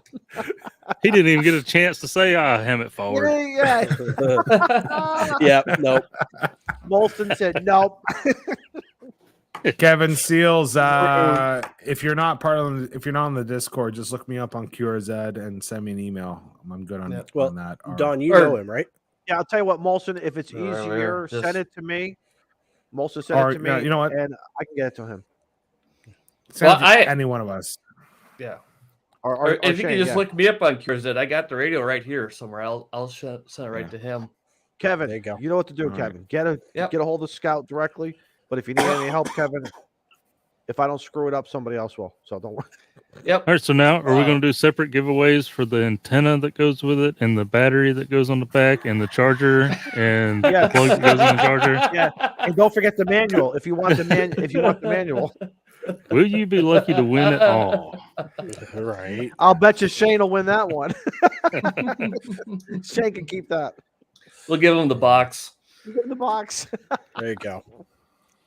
Oh, cool. Scout, send him a box that says there's a radio inside. I Awesome. think I got a Battlefield box Congratulations, sitting Kevin. around here. You know, people used to do that on eBay a lot. You had to watch it. They would yeah. offer something for sale for a great price, Oh, really? Oh, yeah. and then they would just send you a printed picture of the product. You know what, Kevin? Kevin, what's your call sign? Kevin Seals, put your call sign in the chat there. Maybe he doesn't want to. Yeah, well, I'll- maybe somebody else will send an I'll email give- saying they're Kevin Seals. Molson, if you want, I'll put it in the private chat if you want. Oh, you know it? There it is. Okay. November 1 LSD. Oh, Yeah, Oh, we got can have Joe's fun ears with perked. that call sign on. Right? Let me tell you something. I went to school with his uncle. I went to Gotta school use with his the- uncle. Let me tell Gotta you use the something. buddy system for that call. The story, the stories I could tell you on Discord, but not here about his uncle. So Oh, wait a minute. So you know this guy is a. He's a member of our Oh, club. wait a minute. Well, there's no conflict of interest. I was not part of there's no rigging going on. Kevin, don't worry. I'll hook you up. I'll get your radio. Nope, that's good. Or a box. At least a box. You at least get a box from me. right. Yeah. Side boom. I heard that call sign was trippy. Kevin, bad news. The box will come with dude wipes. I'm sure this isn't the first. I'm sure he hears it all the time. What's a good call sign? Right. Back in my day. Kevin, put in the chat the phonetics. He actually has some pretty. I forget what the phonetics were, but I heard it once. I'm like, that's pretty cool. Yeah. What does Liberty Cave said? He goes, "If I win, I will sell you the battery." Sounds like a pretty crappy deal. Yeah. Long, slow distance. Tom just says, "Send him a picture of the radio." That works. And I would just like to announce that once again, for how many years has it been since 2003? Anyway, that many years, I am not the grand prize winner of the Gigapart sweepstakes. Congratulations to AF7HJ. So what's that? 19 years, Joe? God. I keep forgetting that they do giveaways. Who's I that? sign up like once. Gigaparts. That's the first thing I do when I turn my computer on, man. Oh my goodness! All those You turn your computer websites, on? I never sign shut mine up- off. You sign up for any of those websites, whether it's Bridgecom or any of those guys, and like all of a sudden, it's like an obsessive girlfriend. You get about 20 emails a day. I'm dead Bridgecom serious. especially. I like the guys over there, but wow. So there's a ham radio outlet, was giving away the cars. There's a guy in the county next to me, well, maybe 2 counties away, that actually won the first car. Oh yeah, Nice. Don says he likes the emails from Gigaparts. Yeah, Wow, there's I'm just with so Don. many. There's just so many emails. Not as much as Bridge comes. No, they're brutal. I'm never gonna sign up for one of those things again. They're just Gigapart, no, ridiculous. seriously. Yeah. Gigapart sends out. I get an email on Fridays. Maybe it's just how it gets distributed to me. I get it on Fridays, and I go through it all. You never know what may catch my attention. Yeah. Just like anything else. It's- Sorry, the old man in me. I live on a country road. And I looked out and there's no and 2 fawns, and the fawns were right in the ditch. Ooh. And the kids drive by my house about 70 miles an hour, so I had to go out and yell at the deer to get off the road. So Tell them, get off that road. If you're not careful, you'll be on crutches. yeah. I'm gonna put underwear under instead of the rubber.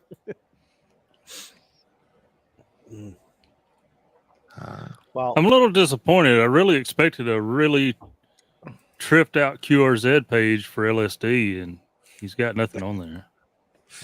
Come on, Kevin. Yeah. Need the old MySpace when you open up and the music would play, and you could have like Inagata the Vita or something playing. I gotta take him out Right. for a photo. I think I gotta take him and a couple other people out. I can just as soon as this weather cools down a little bit, and maybe September.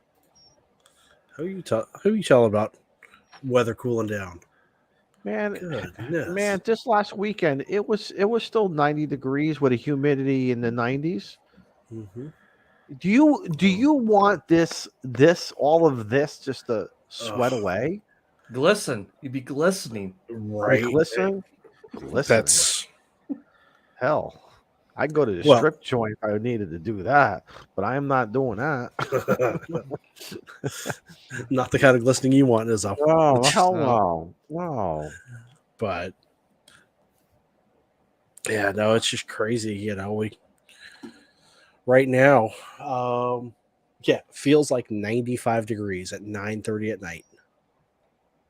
Is the air thick? Is it thick? Yeah. Doesn't help that I can't breathe right now anyway. So Right. yeah, Right. but yeah, we're looking 80% humidity at 84.5 degrees, according to my Radiotity weather station. What kind of radio station? I mean, what kind of weather station you have? It's the Ratty. Right? You like it? It's decent. I got it mounted up on the chimney, so It's not no Got my Davis fat- Instruments, but it's good, huh? yeah. I was just gonna say, I thought Davis. Did Davis kind of go away? Did somebody buy them out? I haven't seen for a while there. They were being promoted all over the place, maybe 20 years ago. Now, unless I'm just not paying attention anymore, looking for one. But for a while there, Yeah. because I mean, I have one, Steve. Remember the one I have?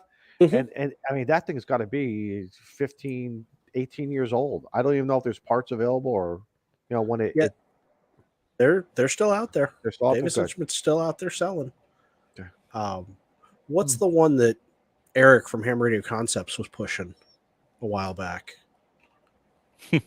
Was it like a white tubular Yeah. device? Yeah, Oh, I It was saw white, that. like He two. was pushing that and some of that. Temp something. But That and some of that whiskey. What do you call that stuff? Fire or something? Tempest, there it is. Tempest. Yeah. Yep. Oh, And Tempest has a whole network, I believe, too. That you. Mhm. So. Yeah, say Fireball gave me flashbacks to that photo activation I did with Shaq and Greg. Oh yeah. What you happened mean the with one that? we're gonna do at Huntsville? Oh. Yeah. Oof. Where is he tonight? They're in He the was in chat. a check.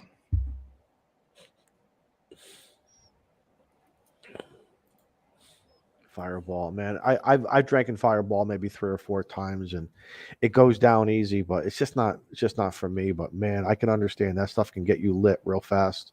Yes, it Oh, yeah. can. Yep. I'm just not that big of a cinnamon fan. Yeah. Yeah. No, me Unless, peanut butter. unless it's on a cinnamon roll. Peanut Cinnamon butter I dig roll that. hand. Cinnamon. Hmm. There you go, Joe. That's what you got to bring for your next POTA. With that nice glaze on top. What do you put that? That nice frost, that nice glaze. But they got to Yeah. be heated. They got to be heated up though sometimes. Nope. No, Oh, I'm going to go by the store because on the way, that's a little bit past the way, but I can still get there to the park. There's this great store called Price Cutter that's got some cheap meats. And they got some ribeyes and stuff that are reasonable if you're buying 1 or 2. But I have to buy, a family of 6. So now that adds up. But if I buy some for myself Right. and light the grill while I'm there, Joe, if let's say you're going to be out for 90 minutes, 2 hours, what do you bring with you for snacks and liquids, refreshments? What do you bring? nothing. You bring nothing, not even for something short, for a short durational thing? I'll fill this with tea or water and it'll last me while I'm out there. But Really? That's it? you didn't see the video. Yes, I did. Yes, I did see the video. Yes, I Okay. did. Yes, and you I said don't know three- how else I can prove it to you, Don. but 3 times you didn't have your food. But no, seriously. So this is what I do. I always have I either have some type of like gummy lifesavers with me. I have my Cliff bars, usually some Gatorade with me, some regular water. I always have something, and I always bring some dog treats with me because I always see a dog with me. A dog will always come up and say hello. See, I'm still living and learning, man. Still learning. Yep. Yeah, for me, it all depends on what I'm doing. If it's just a quick, I got 2 hours after work, a bottle of water, and maybe some beef jerky or something. But if I'm doing an all day thing, especially if I'm backpacking in, I'll bring a whole backpacking meal and, Well, see, I have to say, go ahead and finish, Shane. No, and break it up. I'll go and set everything up and chase parks for a while. Then I'll make something to eat, and then I'll call CQ for a while and whatever. I'll do it while I'm kinda- switching bands. Do you ever do that while you're switching bands? Sometimes. Usually, once I get into the playing radio mode, then I'm like, let's just get going. And then I always use just the resident antennas, so it's either put up a different wire antenna or just use like the link dipole or something like that, where it's 40, 10, 20, and then I just go. Because there have been a few times when I've brought the beef jerky with me, and God darn it, I forgot to eat my beef jerky, and I get home, Well, the stuff keeps. it does, and Yep, I light yep. up a cigar, and then I'll have my beef jerky. But I'm like, Yep. the whole thing was to bring the beef jerky out there and eat it with you, Yep. because beef jerky does good by me. There's other foods, you Yeah. know what happens if I start all of a sudden Dude, what? Yep. Dude wipes. That's Dude right. wipes, Dude yeah. wipes. Dude wipes. No, I keep, between my work and where I live, and then all around me, there's a bunch of hiking trails. So I typically keep a day pack packed in my vehicle at all times, just in case the mood hits or the opportunity. And there's always some snacks in there, like you said, Cliff Bars or beef jerky or something that's good to go. So it's One Stuff time- that stores well. One Yeah, time I got exactly. one of these big, nice Italian grinders. Now, for those of you who don't know, a nice Italian grinder is some nice fresh, usually a 12, 16 ounce or 16 inch piece of nice bread, fresh bread, either mayonnaise and or oil and vinegar, some nice gabagool, some provolone, lettuce, tomato, pepper. All of a sudden, I'm at this beautiful park. It's called the Butterfly Park. And there's butterflies everywhere. It's beautiful. I'm operating from the tailgate. But the problem is it's a huge field. And all of a sudden, just like the commercial says, uh-oh. I went over to the wildlife station and it's locked up. But I could see the lady inside. And I'm like, I got to go. She's like, we're closed. I said, I got to go. She's like, We closed. We ain't cleaning up after you. I get back to the truck. I'm like, all right, now what am I going to do? A whole bunch of butterflies are going to be looking at me. I did find a tree, but the butterflies start to follow you. And I got to tell you something. When I was done, those butterflies, they stayed away from the tree. They stayed away from me. It's like they were over there. Either they saw something that I must have ruined. I don't know what a butterfly looks and thinks and everything, but whatever I did to them, I must have gave those butterflies nightmares. But I activated the park. So, Well, I did that 2 weekends ago. I went to a park I haven't been to yet, and yeah, nice little overlook of a fire tower and a picnic table. And nice. That's where I broke my antenna, so I ended up sitting on the picnic table. And I'm out there all by myself, working away, drinking too much water. And it's like, oh man, I gotta make water, and there's no anything around. And I'm like, well, there's nobody here, so just to be curious, I walked down a little hiking trail that went down into a ravine. Took care of things. And when I was down there, I could hear a car pull in. I'm like, well, okay, whatever. And I get done and I walk back up the hill. Of course, I got my radio cranked and I was just getting set up. So I had a Parks on the Air station that I was tuned up on so I could so I could do a park to park. And I come around the corner and I look, and there's this couple that are just sitting there looking at this picnic table with all this stuff and the radio blaring, going, "What's going on here?" And I'm like, "Oh, hey, how's it going?" Have you ever been at a park where you're all by yourself? Again, you're rumbling, whatever you got to do. Number one, number two, it doesn't make a difference. Yeah. But then all of a sudden, Murphy's Law steps in, and here comes the car full of people or whatever. It's like, come on, can you just give me 3 more minutes? Just give me 3 more minutes of solitude, and I'll be, you know what I mean? And you can enjoy yourself over there. I'm gonna take care of myself over here, and then I'm gonna go back to my truck. And we'll finish doing some POTA. No, it's just the timing of people in my life. It's like, come on, folks. Oh yeah, yeah. So back to 20 meters. Well, we're talking about favorite modes. We're talking about the food situation and the snacks. Yeah. Okay, so I did realize in that conversation, because it takes me a minute to think, that was the first POTA, Support Your Parks, was the first time that I went out all day to a park. Usually when I go to a park, the few times I've gone, I'm there before lunch and I'm headed back home by lunch. A couple hours usually. I get my 10, 15, whatever contacts I get and go back. And the other times that I've been there all day, I've been there with a group of people and they're cooking. So that, they brought the food. And so that was the first time I was there by myself and stayed all day. How did they get in here? They subscribed. Appreciate the subscribe there. Oh, look at this. Really? Well, at least it didn't win radio. What the hell topic brought them in? Butterflies? Yeah. Or was it the beef jerky? I've actually wanted to do that, and I got a couple of nice parks here that have those pre-installed grills. You know what I mean? And I've always said, just bring some charcoal briquettes or just grab some wood, fire it up, throw a steak on there, and throw a baked potato on there or an ear of corn, and just make it a 3-4 hour. Take a break and cook up a steak, and rough it like a real man. Yeah, there you go. I mean, maybe have instead of having a traditional fork and knife, I'll take the knife out of my pants here and cut it all up, or use a Leatherman. You know what I mean? Heck, that's what the Leatherman. Most of them have a fork on there anyway, probably. So, or something. And talking about grills in parks, and it really threw me off. First time I ever seen them, but I realize now that they're, I guess, a little more common than what I thought. But like when we was at Montesano in Huntsville, the fire pit is the grill. I'm like, what the? No, the grill's supposed to be up here. Yeah. So is there a fire pit at the pavilion? I don't remember. That's a little blurry. Either. Are you talking because as a kid, I remember people bringing, if not the small contraption or the big, half moon Weber, people would keep in their car. And now I get it as I've gotten older. They would bring their own grate because the pit was there. Just bring your own grate to cook on. You know how many people probably like peed on the fire to put it out? I'm not grilling on the fire pit. That's what gives it some good smoky flavor, though, Joe. Yeah.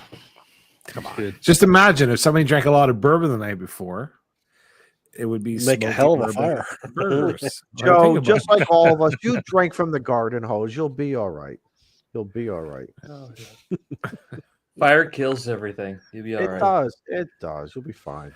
Well, I don't know about you guys, but I can't eat when it's hot out. I can barely eat.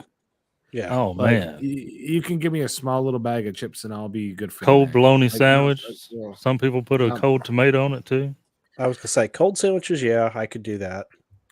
Well, today we were framing, and we ate at 1:00 in the afternoon. I couldn't finish a sandwich. Like it's just I can't. It's just I'm not hungry when it's hot. Yeah. And so it's really hard for me to eat. So like I don't even think about like what all food can I bring, like especially out in the summertime. Like we don't even have the heat you guys have down there. Like you were saying 104 today, Steve. Holy cow. Yeah. That's hot. So what was it today? Every once in a while, you know what I like for a sandwich? And I don't do this enough. I should do it more. Get the end, especially get the end of a bologna. Go to the deli, go to the butcher shop, whatever. Get the end of the bologna and you chop it up really. Then you take some nice cold, sweet relish. Smother it on there with a nice roll. And that is the sweetness of the relish just kind of takes that twang of the bologna. Because I'm not really I don't know. Put me into therapy on this one. But as a kid, we ate so much bologna. Between bologna and fish sticks. Yeah. I don't know. I think PB&J. We were 86 today, and I was too hot 86. to eat. Yeah. You know what it's going down to tonight? It's going down to 50. Oh, wow. Open up the windows. Yeah. Oh, yeah. 100%. You know what the problem is? So you guys, I told you that my thermal pump died. My AC unit outside died. So the worst part is I like it when it goes cool at nighttime, windows open. The problem is I have allergies. I get allergies, and this year is pretty rough. So like I'm always congested, and it's pretty, it's miserable. That's what it is. Oh so, yeah. So man, 104. You guys are crazy. I don't know. You guys should move up north. You'll live longer. You'll be happier and you'll live longer. The problem is we'll just bring the heat with us. Why don't we just all move to Molson's property? We'll stay on the farm. That would be a fun home. Dude, that would be a fun week. No, I'm being serious. That would be a fun week to work, to hang out with Molson, work on the farm. You know? No, we're doing when you guys all come up, we're going for the ultimate fishing adventure. I've already said that. Where? On what? We're gonna go way north, and we're gonna go fishing for northern pike. Okay. We're gonna have a good time. Ice fishing? Yeah. We could do that too. We don't have to go that far. I got. We can go fish on the Great Lakes. It's like 10-minute drive for me. So Yeah, but no, that, like next they summer, have I'm tides. planning. Anybody who wants to go, come up to Ontario, and we'll go do some northern fishing. I've already talked about this, and we'll have the best fishing trip ever. So, are we all gonna come home? of course, this isn't Somewhat. like Alabama or Somewhat. this isn't Yeah, Alabama or like- Alaska. You know, Oh, wait, Alabama. Yeah, isn't this how Deliverance started? I just gonna say, I think I hear banjos. you know, you only hear about that, like, you know, Canadians going hiking across the U.S. and disappearing. Like, I you don't always hear wanted about to- Americans coming to Canada and disappearing. I'll tell you that. You guys got some crazy people down there. Like, it's pretty disturbing. We have some here, but like all the crazy killers are down in the States. I'm just telling you that now. You think Like, so? I think they're everywhere. I really Yeah. do. They are. I but think Canada looks at America as that meth lab in the apartment below them. Well, wait. We all look at Florida that way. So Yeah. No, but it's crazy. Like, there's so many like you know, YouTube is full of those investigation and interrogations and like mysterious disappearances, and then the guy who got caught with like 50 bodies underneath his grandmother's back garden. It's all Americans. There's a few Canadians. We had Rob Picton, the Picton farmer there. He had like 50 ladies in her yard, and Carla Homoka and what's his name? What's that guy? Paul Bernardino. So yeah, we had a couple. You guys have all the rest. I think Mike is trying to say something. Yep, There's a Mike difference has it right. right between sane versus the insane. Yep. Exactly. They say, "I'm sorry" with every stab. I'm sorry. I'm sorry. I'm sorry. I really did like you, but I'll write an apology letter to your parents.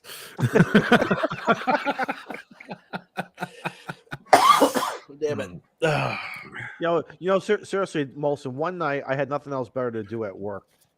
Nothing was ringing. The radio was quiet. So, and I go onto Google, go into the maps, and I went way north into your country. And I was looking at, because of my background in the food industry with grocery stores, it was very interesting of the grocery stores that they have in these villages. I forget the chain. And just looking at pictures, looking at the various food, and you know, obviously there's some of the national brands you see around the world, but there was a lot of unique stuff. And but like I said, I think it's all village to village to village. Really, it's like a village, and then there's hundreds of miles of nothing, and then you get to a village, and that probably goes way back to the beginning of time of the Eskimos and other Canadians who were just living up there. That's what it was, right? Well, yeah, Yeah, like I in liked, northern, so like Paul Hoffman's comment there. That's probably the real reason why Canadians have no serial killers. It's hard So to do bury y'all have- bodies when the ground is frozen. You'll have large hog farms in Canada. Yeah, that's the Picton. Picton was a huge. There hog you farm. go.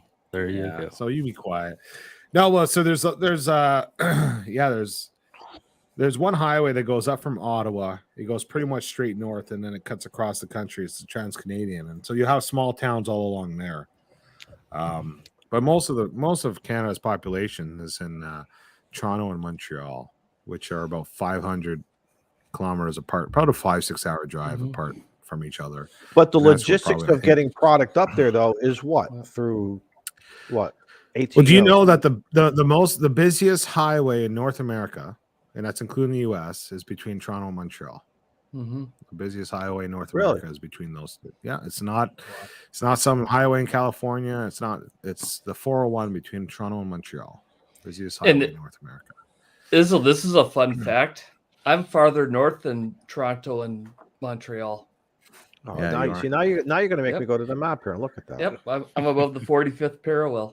You It are, depends on okay. which map. If you're looking at the real map, the flat Earth map, maybe not. Oh, you fly. There's this guy I met him. He's so into flat Earth, and I'm like, Yeah, oh you know my something? goodness, it's crazy. Yes, because Crazy. there's parts of North Dakota, Montana, and Washington State that are in Minnesota. Yes, you're right. I see what you're saying. Mhm. Maybe even Michigan. Yep. Yeah, Michigan, I think it goes the highest. But No, Minnesota. but it's really cool. Maine. So it's really interesting though, like when you think about like 50 years ago, some of these highways weren't there, right? Like we see this highway, like the last 30 years, the 401 highway has been there, but you know, when it was first built, it wasn't that long ago, and it used to be like a single lane highway between Toronto and Montreal. Predominantly train traffic was the way to bring stuff. So how these communities have changed, it's just unreal. Like where my family's cottage used to be, where my family's from, there used to be no roads that went up there. The only way was by train. And so that's about a 12-hour drive from where I am. And it's pretty far north. And, What town is that? What town? I'm gonna look it up. You can look at Gogama, Ontario.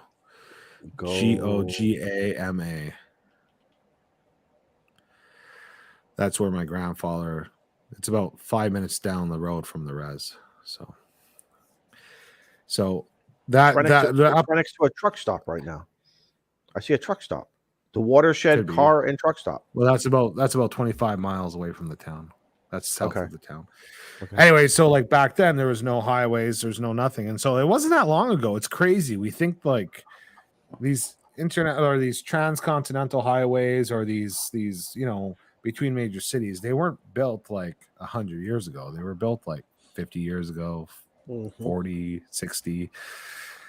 And so a lot of these towns used to be on major routes that were traveled, and a lot of those roads in Northern Ontario have like old motels on them and no one travels them anymore. But there used to be a time when it was pretty busy. And back then you weren't traveling so much in one day, so much distance. So there's more need for hotels. And it's kind of sad when you think about it, like these communities are super cute. They have a lot of history and then they get reduced to nothing but a memory, and a memory that nobody remembers. I think it's kind of like a lot of the routes that, there's some infamous routes in movies and stuff like that from the US where we know like Route 66. Route 66, and there's other ones, and they used to be like huge travel, like majorly traveled, and then now they're just reduced to a memory. And you have to remember there was like there's a major nostalgia that's there that we don't remember anymore, and it's kind of sad. I kind of long for the old there's certain ways of the old life that I kind of wish that we still had. The pace of life, the small sense of the world, like where you felt like you were a small drop in the world, kind of missed that. You can use that in 2022, Well, no, you're right, because look at the families. Their mode of transportation was probably a horse and some type of wagon. Yeah, that's how you got from point A to point B to get the provisions at the general store to bring back to the home.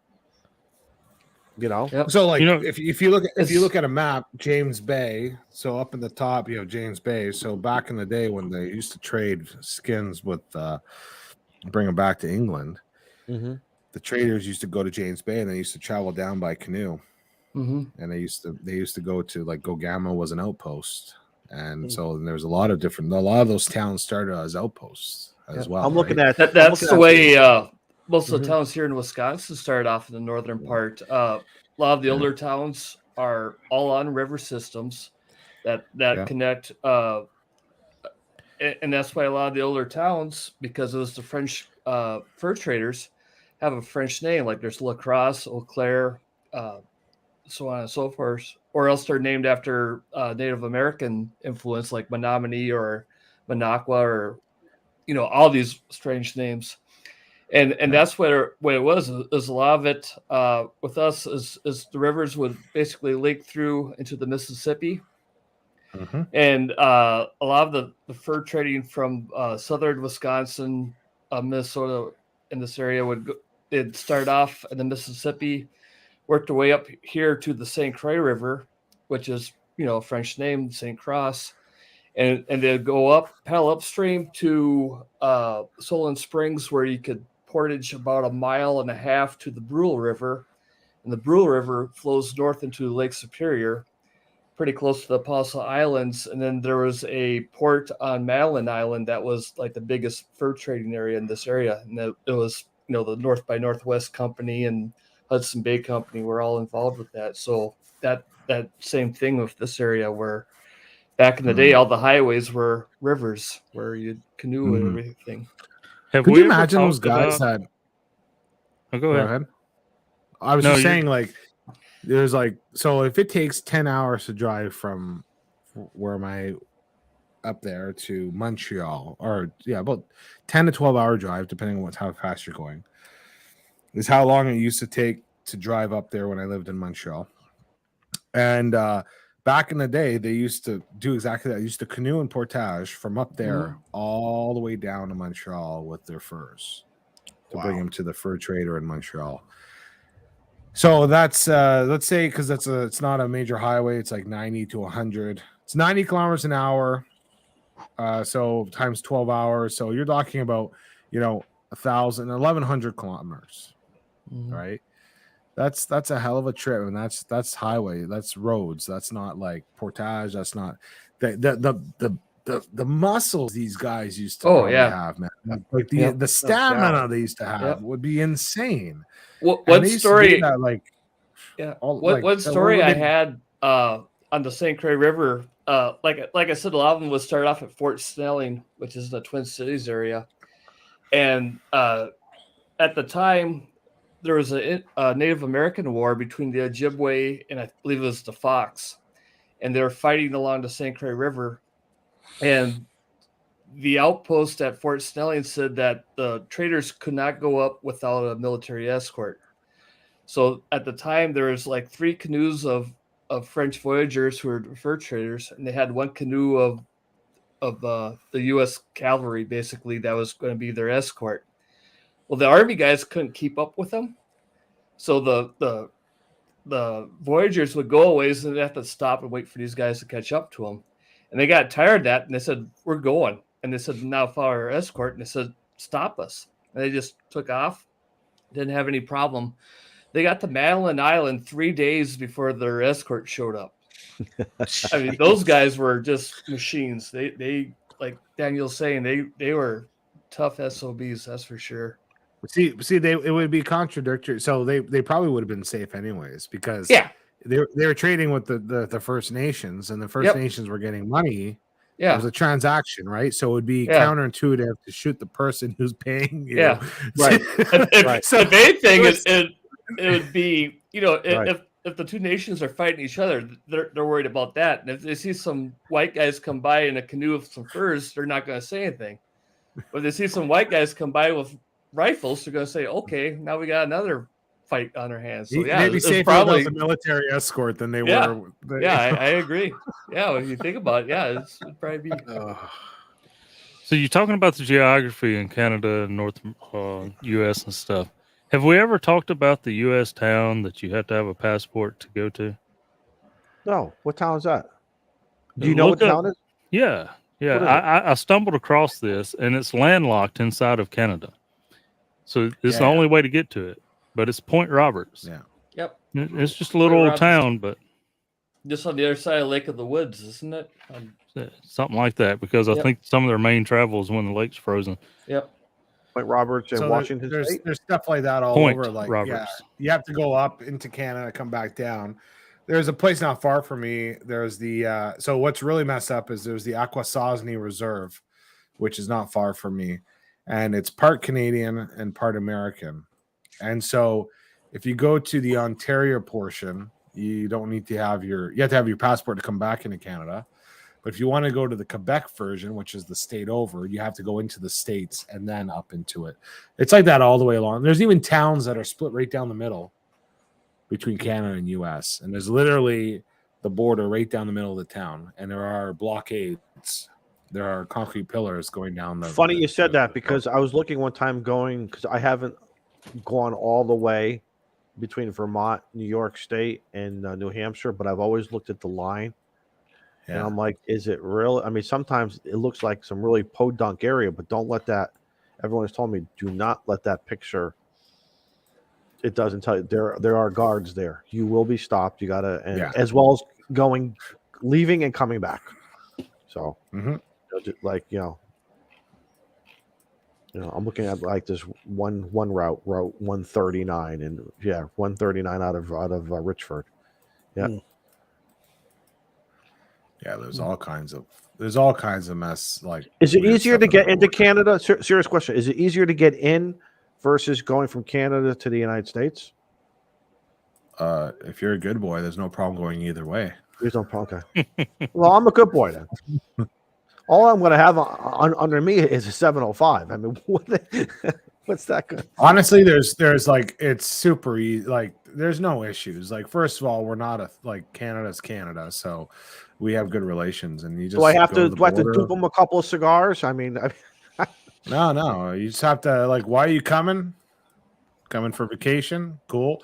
They might If I ask mention- you. They if I might mention ask your name? you, like, no, don't mention my name. don't mention They your might name. ask you, like, what are your plans? Like, I get when I go to the States, like, where are you staying sometimes, or, like, and you just tell them, and that's it. And then, okay, have a great day. You have anything to declare? No, good. Okay, see ya. And I've never explain me something. What does one? Because I've never done this. Serious question. What does one declare? What are you declaring? Like what you're bringing in?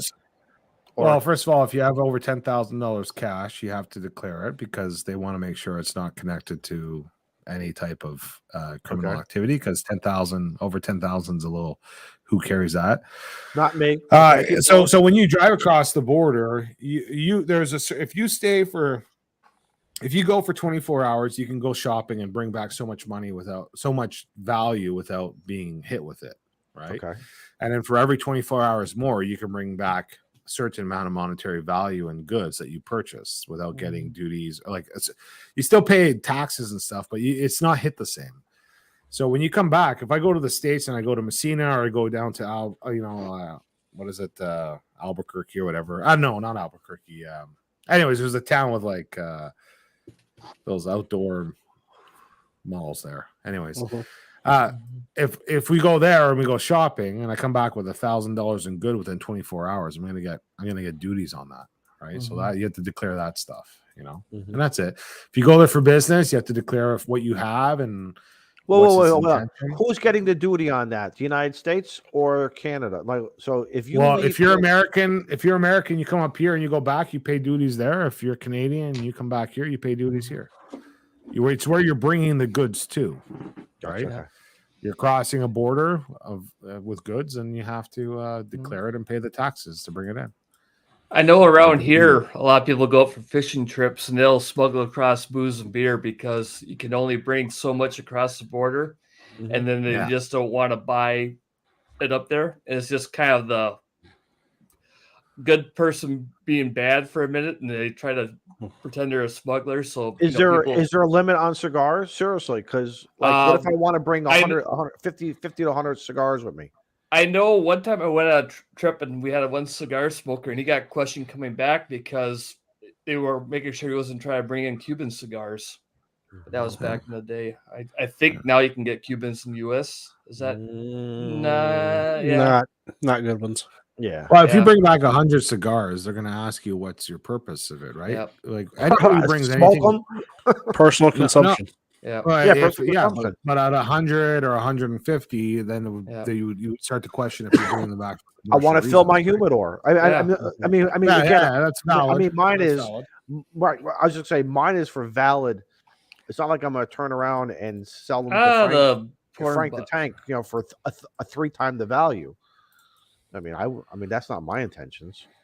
That's it. I'm going to go to the porn site and start promoting my channel. See how that goes. see what happens. I'll show them. Hell, we didn't even mention maple syrup, and look what happens. Yeah. Right. So somebody says if you're American, don't come up here with your handguns. There's a lot of Americans who drive up to Alaska, and they don't realize that we have very severe laws here for firearms. So you can bring rifles, but you have to do it in a certain way if you're traveling through. But you cannot, even if you're going to Alaska, you cannot bring a handgun through. You better ship those by flight or something like that, because it ain't happening. And the worst part is people do it, and then there's no like, oh, it's okay, we understand. It's like you're banned for like life after that. Like you can't come through Canada ever again. Toby, 7-3s, thank you. Yeah. So you got to do your due diligence, but especially firearms. Like here, when we go to work, because I'm not far from the border. here, there's all kinds of no marijuana signs because marijuana is legal in Canada, right? And so if you accidentally take the wrong turn, and there are like, you know, all along, if you turn left and there's no, you'd have to do a U-turn. Otherwise you're going right to the border. And the worst part is you shouldn't do a U-turn right at the border because they'll be like, oh, what's this? Suspicious. But you don't.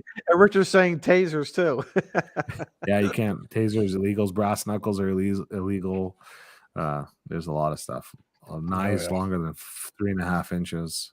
Oh, so yeah.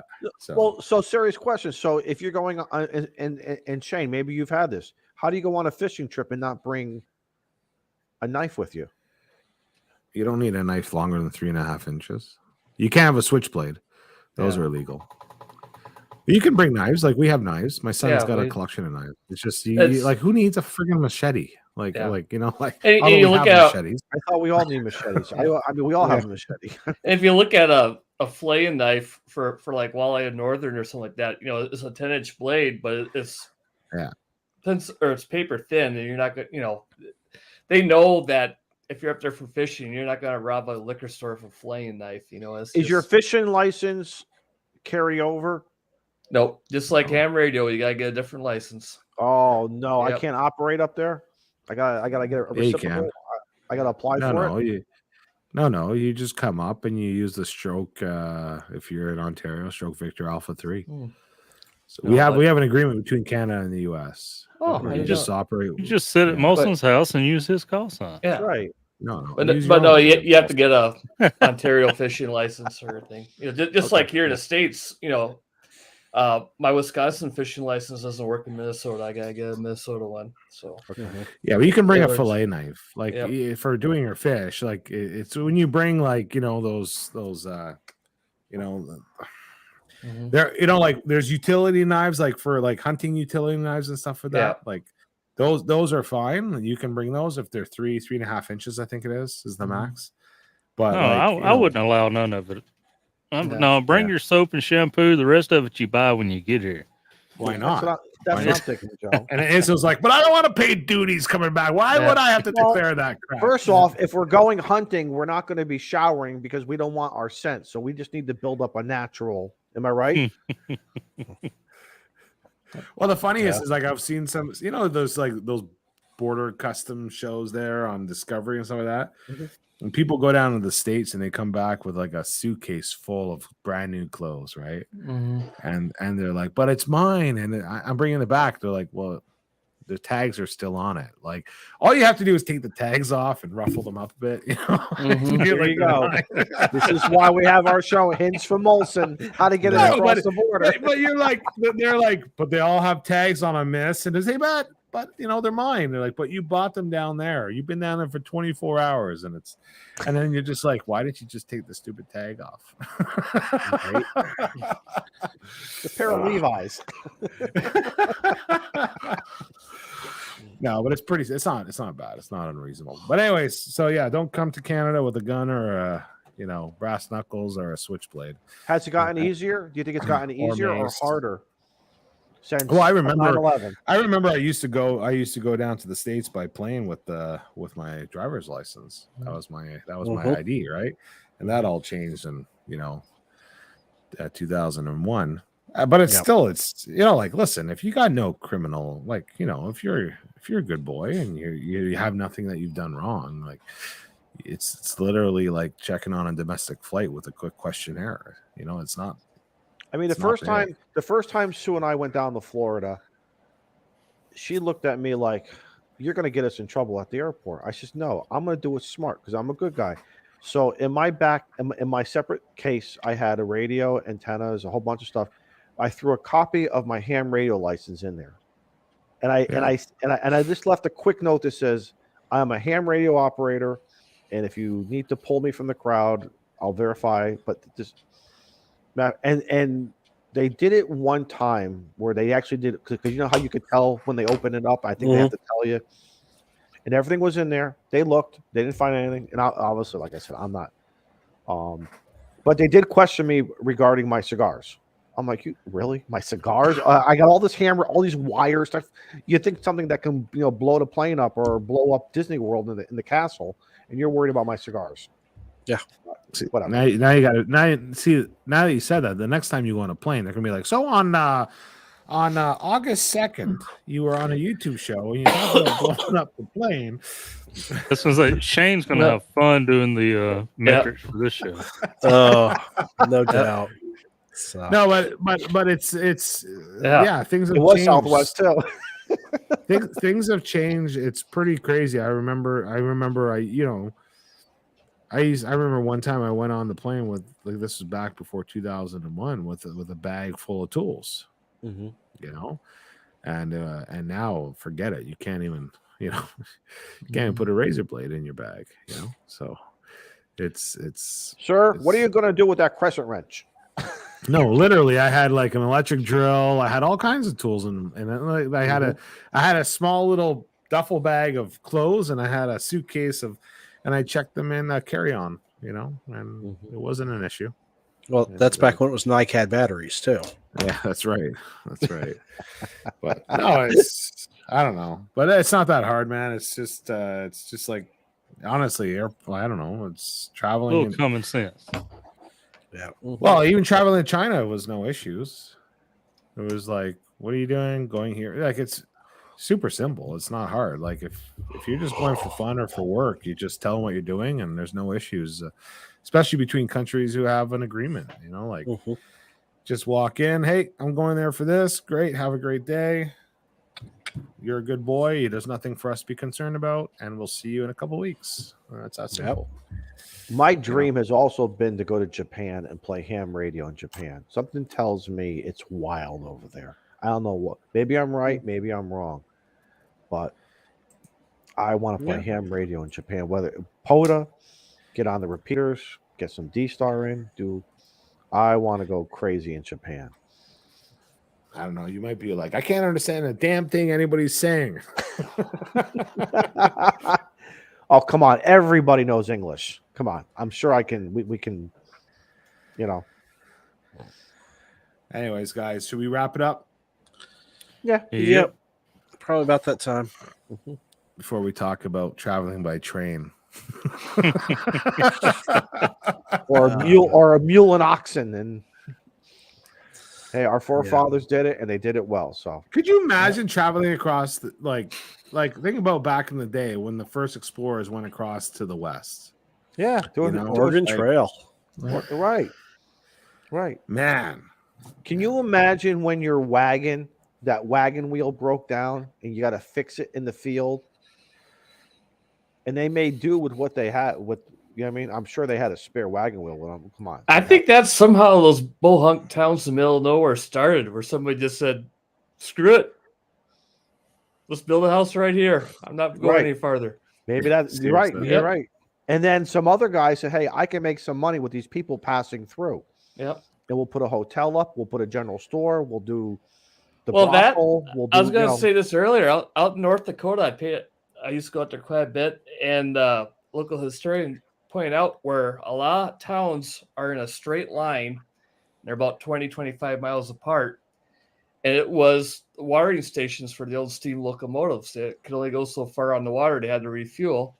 And people would get out, and that's what happened. Little trinket stands would pop up. You get a motel. You get next thing you know, you got a general store, and then here's the origin of the gift shop. See, that's how it all. Yep. You got some guy like me who you got any beef jerky? Yep. Or you got those candy sticks. Those long candy sticks in the in the glass jar. Hell yeah, that's how it all starts. Oh. All right, let's go around the room here. Molson. You want to say anything? Last word? I talked enough tonight. Great stuff. No, man, you gave us some all. You always give us some good stuff. Yeah. Right. No, nothing to add here. Right. Scout 75. Thank you as always for popping in. Yeah, thanks for having me on, guys. I always appreciate it. Deeply appreciate your generosity as always. Ham Radio, and I'm back to releasing videos. I just released one tonight of a POTA operation I did in Arkansas and a little road trip. So I got more videos coming, and life is good. Cool. Brother Steve, what's your middle name right now? Kleenex? Yeah, literally. So No, I've got nothing right now. Just trying to get over this mess so I can make it out to Huntsville. Very good. All right. Well, we wish you well. Vicks Vapor Rub, and whatever else you need. So, Yep. I hear you. Joe Brett. What's up here on another Tuesday night? Glad to be here. That's what we're going to do. There's going to be some stuff on the channel whenever I get time and I feel like it. Okay. Well, on behalf of our buddy Shane, who's working tonight, we appreciate him popping in, and we know he ran to the commissary or to the bathroom to get into the live chat with us. We always appreciate his impetus, as well as everybody else. So we wish everybody well. Look for me. I probably may not be activating this weekend due to weather, but I will be hunting. If not in this spot, I'll be on the back deck. Of course, we'll have a good cigar. So as always, everybody have a great week. Stay hydrated, folks. Come on, let's not mess with this stuff. We'll get through it, and we'll be here next Tuesday, and we'll find another topic to discuss. If not, we'll keep the wagon train stories going. So, everybody, good night. 7-3 all. Night. 73.